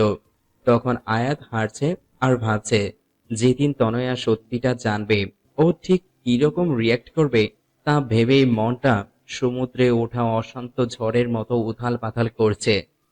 কক্সবাজারে যে 2 দিন ছিল সে 2 দিন আয়াত আর তনয়া খুব সুন্দর সময় কাটিয়েছে। লিমার সাথেও ওরা দুজন অনেক জায়গায় ঘুরেছে। তনয়া আয়াতকে সুন্দর একটা শামুকের তাজমহলের শোপিস গিফট করলো। আয়াত প্রথমে নিতে চাইনি, কিন্তু তনয়ার ছেলে মানুষের কাছে হার মানতে হলো। স্যার জানেন, তাজমহল হচ্ছে ভালোবাসার প্রতীক। আয়াত তনয়ার কথার কোনো উত্তর দিল না, শুধু তনয়াকে সুন্দর একটা ওড়না গিফট করলো। তনয়া ওড়নাটা পেয়ে ভীষণ খুশি। তনয়া মনে মনে ভাবছে হয়তো পরীক্ষার পর স্যার ওকে প্রপোজ করবে। কিন্তু তনয়া সত্যিটা জানলে হয়তো নিজের হুঁশ হারিয়ে ফেলবে। তারপর ওরা বাড়ি ফেরার দিনও তনয়া 3 বার বমি করে, আর তখন আয়াত ওকে ভীষণ কেয়ার করেছিল। বমি করার পর ক্লান্ত হয়ে তনয়া আয়াতের কাঁধেই ঘুমিয়েছিল। তনয়া যখন আয়াতের কাঁধে মাথা দিয়ে ঘুমাচ্ছিল, তখন গাড়ি চলার গতিতে তনয়ার মাথাটা বারবার নিচের দিকে পড়ে যাচ্ছিল বলে আয়াত তার একটা হাত দিয়ে তনয়ার মাথাটা ধরে রেখেছিল। আয়াত যখনই তনয়ার মুখের দিকে তাকায়, তখনই অজানা এক প্রশান্তিতে আয়াতের বুকটা ভরে যায়। কেন যেন তনয়ার থেকে নিজের চোখ সরাতে পারে না। তারপর নিজেই নিজেকে বলে, মিথ্যা স্বপ্ন দেখো, কোনো লাভ নেই। কারণ মিথ্যা সব মানুষকে শুধু মিথ্যা আশা দেয় আর কষ্ট দেয়, এর বাইরে কিছুই দেয় না। তনয়া কিছুটা পথ ঘুমিয়েছিল, আর কিছুটা পথ ঘুমের অভিনয় করেছিল। কারণ ঘুম ভাঙলে যে আয়াত তার হাতটা কাঁধটা থেকে সরিয়ে নেবে। তনয়া আয়াতের কাঁধে মাথা রেখে ভাবছিল, ইস, এভাবে যদি সারা জীবন ওর কাঁধে মাথা রেখে থাকতে পারতাম। জানি না কি লেখা আছে আমাদের ভাগ্যে, কিন্তু ভাগ্যে যাই লেখা থাকুক না কেন, সারা জীবন আমি আমার অঙ্ক টিচারকেই ভালোবাসবো। বরিশাল পৌঁছতে পৌঁছতে অনেক রাত হয়ে গেল। প্রায় সব মেয়েদেরই বাড়ির লোক এসে তাদের নিয়ে গেল, কিন্তু তনয়ার বাবা সেদিন শহরে ছিল না। তাই তনয়ার মা আয়াতকে ফোন করে বলেছে ও যেন তনয়াকে বাড়ি পৌঁছে দেয়। তাই আয়াত তনয়াকে নিজের গাড়িতে করে তনয়াদের বাড়ির দিকে যাচ্ছে। এখন কেমন লাগছে তনয়া? জি, মোটামুটি ভালো। তোমার কি জার্নিতে অ্যালার্জি আছে? জি স্যার, আসলে আমি এত দূর বসে কখনো ট্রাভেল করিনি। ও, তোমার বাড়ি এসে গেছে? ও, ভেতরে আসুন স্যার। না, অনেক রাত হয়ে গেছে, এখন আর ভিতরে যাব না, বাড়ি যাব। ওকে, কিন্তু একবার গাড়ি থেকে বাইরে বের হন। কেন? আরে, আগে বের হন, তারপর বলছি। আয়াত গাড়ি থেকে বের হয়ে দাঁড়াতেই তনয়া হুট করে আয়াতকে জড়িয়ে ধরলো। আয়াত কিছুটা হতবাক হয়ে গেল। তনয়া অনেকক্ষণ আয়াতকে জড়িয়ে ধরে বলল, আমি জানি না পরীক্ষার পর আপনার সিদ্ধান্ত ঠিক কি হবে, কিন্তু এই যে 2টো দিন আপনার সাথে কাটালাম, এটা আমার জীবনের সবচেয়ে স্মরণীয় দিন হয়ে আমার মনের মণিকোঠায় সারা জীবন গেঁথে থাকবে। আপনি যেমন আমার মনে গেঁথে আছেন, ঠিক তেমনই এই স্মৃতিগুলো গেঁথে থাকবে। ধন্যবাদ স্যার, আমার সাথে এত সুন্দর 2টো দিন কাটানোর জন্য। আয়াত আর কিছু বলল না, নিজেকে তনয়ার থেকে ছাড়িয়ে চুপচাপ চলে গেল। পরের দিন থেকে সবাই লেখাপড়া নিয়ে অনেক ব্যস্ত হয়ে পড়ে, কারণ সামনে পরীক্ষা। আয়াত তনয়ার সাথে কথা বলে, কিন্তু খুবই কম। তনয়া পড়ার প্রেসারে আপাতত ভালোবাসার পোকাগুলোকে বক্সে বন্ধ করে রেখেছে। ওদের পরীক্ষা শুরু হলো। পরীক্ষার মধ্যেই তনয়া 18তে পা দিল, কিন্তু পরীক্ষার কারণে কোনো সেলিব্রেশন হয়নি। আজ ওদের পরীক্ষা শেষ হলো। তনয়ার পরীক্ষা খুব ভালো হলো, কারণ ও আয়াতকে প্রমিস করেছিল। পরীক্ষা শেষ হওয়ার পর তনয়ার অধীর আগ্রহে আয়াতের ফোনের অপেক্ষা করতে লাগলো। কিন্তু প্রায় 1 মাস হয়ে গেছে, কিন্তু আয়াত ওকে দেখা করতে বলছে না। ফোনে তনয়ের সাথে কথা হলেও এই বিষয়ে আয়াত সব সময় এড়িয়ে যায়। এড়িয়ে যাবে না তো কি করবে? আয়াতের তো তনয়ার মুখোমুখি হতেই ভয় করে, ঠিক কি বলবে ওকে। কিন্তু তনয়া আর অপেক্ষা করতে পারছে না, তাই সরাসরি আয়াতকে ফোন দিয়ে বলল, আপনি দেখা করবেন নাকি আপনার বাসায় আসবো? না না, তার দরকার নেই। আসলে আমি তো এখন কিছু কাজে ঢাকা এসেছি, 2 সপ্তাহ পর আসতেছি। সেদিন আসবো, তার পরের দিনই তোমার সাথে দেখা করব। 2 সপ্তাহ পর তনয়া একটা রেস্টুরেন্টে বসে আয়াতের জন্য অপেক্ষা করছে। এই 2 সপ্তাহ যে তনয়া ঠিক কিভাবে কাটিয়েছে তা শুধু তনয়াই জানে। কিছুক্ষণ পর আয়াত আসলো। তনয়ার বুকটা দূর দূর করছে, আয়াত ঠিক কি বলবে এটা ভেবে। কেমন আছো? ভালো, আপনি? ভালো। কিছু খাবে? না না স্যার, স্যার।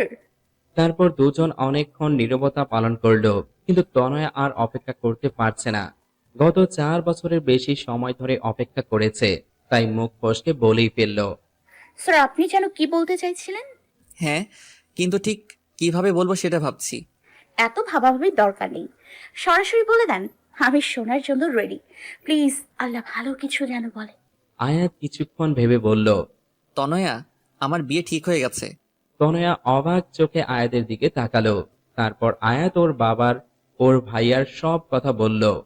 এও বলল সামনের মাসের শেষের দিকে ওর বিয়ে, আর সেই মেয়েটি কিছুক্ষণ পর এখানে ওর সাথে দেখা করতে আসবে। আয়াতের কথাগুলো শোনার পর তনয়ার পুরো পৃথিবীটা যেন গোলক ধাঁধার মতো ঘুরছে। চোখ দুটো ঝাপসা হয়ে যাচ্ছে। নিজের ওপর যেন কোনো নিয়ন্ত্রণ রাখতে পারছে না।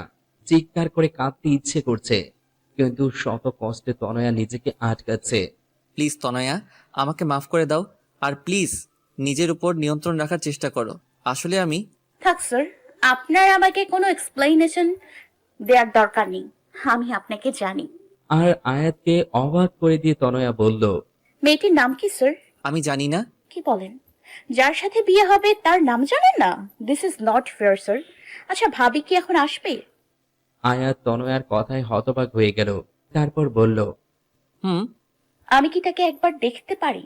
ভয় নাই, আমি আমার বিষয় কিচ্ছু বলবো না। তনয়া, আর ইউ ওকে? কেন? Yes sir, I am absolutely ওকে।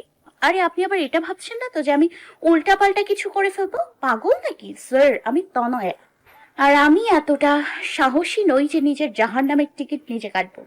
তনয়ার এমন কথা শুনে আয়াতের মুখের ভাষা যেন হারিয়ে গেছে। কিছু বলতে পারছে না। কিছুক্ষণের মধ্যে সেই মেয়েটা আসলো। এসে তনয়াকে বলল। Are you Ayat? I am Abani. Yes, বসুন। উনি? তনয়াকে উদ্দেশ্য করে তনয়া বেশ হাসি মুখে বলল। হাই, আই এম তনয়া, আয়াতসের স্টুডেন্ট। ও হাই। তো আপনি আমাদের ভাবি হবেন? হুম। আপনি জানেন আপনি অনেক লাকি, কারণ আপনি আয়াত স্যারকে নিজের জীবন সঙ্গী হিসেবে পাচ্ছেন। স্যার অনেক ভালো মানুষ। এখানে এসেছিলাম কিছু কাজের জন্য, কিন্তু স্যারকে দেখে তার সাথে একটু কথা বললাম। I hope you don't mind. No no. আচ্ছা, আমি তাহলে আসি, কিছু কাজ আছে। বাই ভাবি। By sir. তনয়া একটি বারও আয়াতের দিকে তাকালো না, শুধু সামনের দিকে তাকিয়ে হাঁটছে। আজ তনয়া পা দুটো যেন চলছে না। মনে হচ্ছে পিছন থেকে কোনো অদৃশ্য শক্তি ওর পা দুটোকে আঁকড়ে রেখেছে। কিন্তু তনয়ার এমন আচরণে আয়াত অনেক অবাক হলো। তনয়া চলে যাচ্ছে। আয়াত হাঁ করে ওর যাওয়ার পানে তাকিয়ে আছে। তনয়া নিজের অবাধ্য চোখের জলগুলোকে মোছার বৃথা চেষ্টা করছে। আয়াত বুঝতে পারছে তনয়ার মনের অবস্থা, কারণ আয়াতের মনের অবস্থাটাও তো একই রকম। তনয়া চলে যাবার পর আয়াত নিজেকে আর ঠিক রাখতে পারছে না, তাই অবনীকে বলল। আমার খুব মাথা ব্যথা করছে, আমরা কি পরে একদিন কথা বলতে পারি? অবনী বলল। ঠিক আছে। আয়াত বাড়ি এসে বারবার তনয়াকে ফোন করছে, কিন্তু কেউই ফোন ধরছে না। তারপর বাধ্য হয়ে তনয়ার বাবার ফোনে ফোন করে বলল। আঙ্কেল, তনয়া কি করছে? তনয়ার বাবা বলল।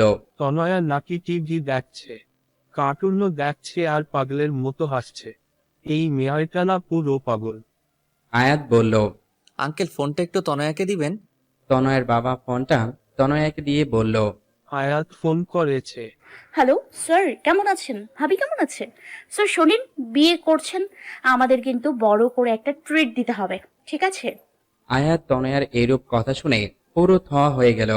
তারপর প্রায় রোজ আয়াত তনয়াকে ফোন করত, কারণ আয়াত তনয়াকে নিয়ে খুব ভয় থাকতো। কিন্তু রোজ তনয়া এমন ভাবে কথা বলতো যেন কিছুই হয়নি, যেন তনয়ার স্মৃতি থেকে আয়াত নামটা সম্পূর্ণ মুছে গেছে। আয়াত তনয়ার এমন আচরণের দ্বিধার মধ্যে পড়ে যেত, খুব ভয় করত তনয়াকে নিয়ে। আয়াতের যেদিন বিয়ে হবার কথা, তার কিছুদিন আগে তনয়ার রেজাল্ট দেয়। তনয়া এবারও A+ পায়।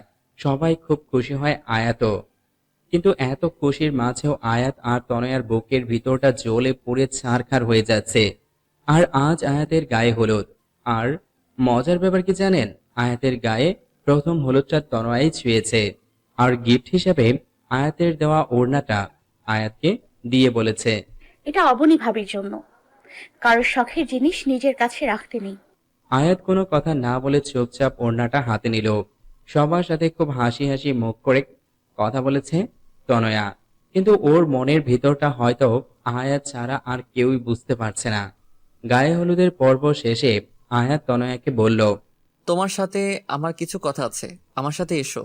তনয়া আয়াতের সাথে সাথে বলল। হ্যাঁ বলুন স্যার। তনয়া, তুমি কি করে এতটা স্বাভাবিক আছো বলো? কেন স্যার, অস্বাভাবিক হওয়ার মতো কিছু হয়েছে কি? আয়াত এবার নিজের রাগ কন্ট্রোল করতে পারল না। ঠাস করে তনয়ার গালে কষিয়ে একটা চড় মেরে দিয়ে বলল। এই মেয়ে, তুমি কি কিছু বোঝো না নাকি?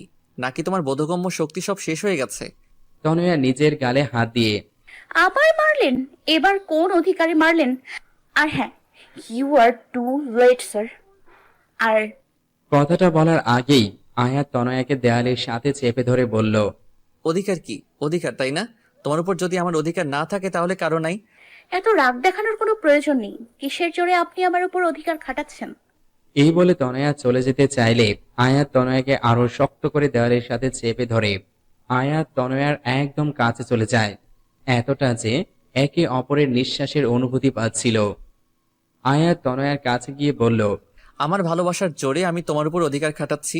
তনয়া ধাক্কা দিয়ে আয়াতকে দূরে সরিয়ে দিয়ে বলে। একদিন পর যে অন্য একজনকে নিজের স্ত্রী হিসেবে স্বীকার করবে, তার মুখে ভালোবাসা, অধিকার নামক কথা শোভনীয় লাগে না। আয়াত তনয়ার হাতটা শক্ত করে ধরে বলে। চলো, আজ এখন সবার সামনে আমি তোমাকে বিয়ে করব। দেখি কে কি করে। আমি কারো পরোয়া করি না। প্লিজ স্যার, রাগের মাথায় কোনো কাজ করবেন না। রাগ মানুষের গোছানো কাজকেও নষ্ট করে দেয়। প্লিজ বোঝার চেষ্টা করুন স্যার। Just shut up. আয়াত তনয়াকে ওর বাবার কাছে নিয়ে যাবে, এর মধ্যে লিমা এসে বলল। আয়ান ভাইয়া এসেছে তার বউ নিয়ে। কি? আর বাবা? আয়াত তনয়া লিমা তাড়াতাড়ি আয়াতের বাবার কাছে যায়। গিয়ে দেখে আয়াতের বাবা আয়ান ভাইয়ার সাথে কথা বলছেন। আজ আয়াতের জন্য তোমাকে মাফ করে দিলাম। দেখো, আজ আয়াত আমাকে কত খুশি করে দিচ্ছে। দেখো, আয়াত আমাকে দেয়ার কথা রেখেছে, তাই এই খুশির কারণে আমি তোমাকেও মাফ করে দিলাম। আয়াতের বাবার এই খুশি দেখে আয়াত আর কিছু বলতে পারল না। তনয়া আয়াতকে সাইডে এনে বলে। দেখুন স্যার, আজ আপনার বাবা কত খুশি। আপনি কি চান তারই খুশিটা নষ্ট হয়ে যাক? দেখুন স্যার, আমার আপনার উপর কোনো রাগ বা ক্ষোভ নেই। যাক, কেন জানেন? কারণ আপনি নিজের খুশির কথা না ভেবে আপনার বাবার খুশির কথা ভেবেছেন। আর এই জন্যই আমি আপনাকে না পাওয়ার জন্য মনে কোনো রাগ রাখিনি। হ্যাঁ, আপনাকে না পাওয়ার দুঃখ, কষ্ট, আফসোস তো আছে, আর সারা জীবন থাকবে। কিন্তু আমি এটা ভেবে নিজেকে সামলে নিব যে আপনার বাবা মার আপনি সুখে আছেন। স্যার, বাবা মায়ের মতো কেউ হয় না। স্যার, আপনি তাদের কথা মেনে নিন। বাবা মাকে কষ্ট দিয়ে কেউ জীবনে কখনো সুখী হতে পারে না। আর বাবা মাকে সুখী করার জন্য যদি নিজে কষ্ট পায়, তাহলে আল্লাহ সে কষ্টের প্রতিদান একদিন না একদিন ঠিকই দেবে। চলি স্যার, ভালো থাকবেন। আমি আজকেও আসতাম না, কিন্তু আজ শেষবারের মতো আপনাকে একবার দেখার লোভ সামলাতে পারলাম না। ভালো থাকবেন। এটা বলে তনয়া ওখান থেকে চলে গেল। আর আয়াত হাঁ হয়ে ওর যাওয়ার পানে তাকিয়ে আছে। তনয়া একবারের জন্য পিছু ফিরে তাকায়নি। হয়তো নিজের চোখের জলটা আয়াতকে দেখাতে চায়নি, তাই। আজ আয়াতের বিয়ে, কিছুক্ষণের মধ্যে বিয়ে হয়ে গেল। আয়াতের ঘোরের মতো লাগছে, একটা ঘোরের মধ্যে বিয়েটা হয়ে গেল। আয়াত মুখ থেকে যখন কবুল বলেছিল, তখন ওর কলিজাটা যেন ছিঁড়ে যাচ্ছিল। বিয়ে হবার কিছুক্ষণ পর আয়াত তনয়ার কাছে ফোন করলো। ফোনটা নেহা ধরলো। হ্যাঁ স্যার, বলেন। নেহার গলা শুনে আয়াতের বুকে অজানা ভয়ে ধক করে উঠল। তনয়া কোথায়? বেঁচে আছে, ভয় নাই আপনার। আমার পাশেই আছে। কিন্তু আমি আপনাকে ওর সাথে কথা বলতে দিব না। আপনি আপনার নতুন বউয়ের কাছে যান। এই বলে নেহা ফোনটা কেটে দিল। আয়াতও আর কথা বাড়ালো না। রাত অনেক হলো, কিন্তু আয়াত নিজের রুমের দিকে যাওয়ার নামও করছে না। ওর ভাবি ওকে জোর করে রুমের ভিতরে ঢুকিয়ে দিল। আয়াত রুমে ঢুকে কিছুক্ষণ নীরব থাকলো। তারপর ধীরে ধীরে বিছানার কাছে গিয়ে বলল। সরি অবনী, আমি আসলে তোমাকে বিয়ে করতে চাইনি। আমি অন্য একজনকে ভালোবাসি। তোমাকে স্ত্রী হিসেবে মেনে নেওয়া আমার পক্ষে সম্ভব না। পারলে আমাকে মাফ করে দিও। এই বলে আয়াত যাওয়া ধরলেই মেয়েটা আয়াতের হাতটা টান দিয়ে ধরে বিছানায় ফেলে দিয়ে আয়াতের পাঞ্জাবির কলার ধরে বলল। ওই, আমাকে কি রবি সিমের মতো ফ্রি পাইছেন যে যখন খুশি চড় মারবেন, যখন খুশি ভালোবেসে জড়িয়ে ধরবেন, যখন খুশি বলবেন বিয়ে করবেন না, আবার বিয়ে করে বলবেন স্ত্রী হিসেবে মেনে নেবেন না? কি সমস্যা কি আপনার? আয়াত কথাগুলো শুনে অবাক হয়ে মেয়েটির দিকে তাকিয়ে তার থেকে 100 গুণ বেশি শক খেল। কারণ মেয়েটি আর কেউই নয়, তনয়া। আয়াত যেন কিছুক্ষণের জন্য নিজের চোখকে বিশ্বাস করতে পারছে না। মনে হচ্ছে স্বপ্ন আর বাস্তব দুনিয়ার মাঝে একটা আলাদা দুনিয়া তৈরি হয়ে গেছে, আর আয়াত সে দুনিয়ায় হারিয়ে গেছে। তনয়া জোরে আয়াতের হাতে একটা চিমটি কাটল। আয়াত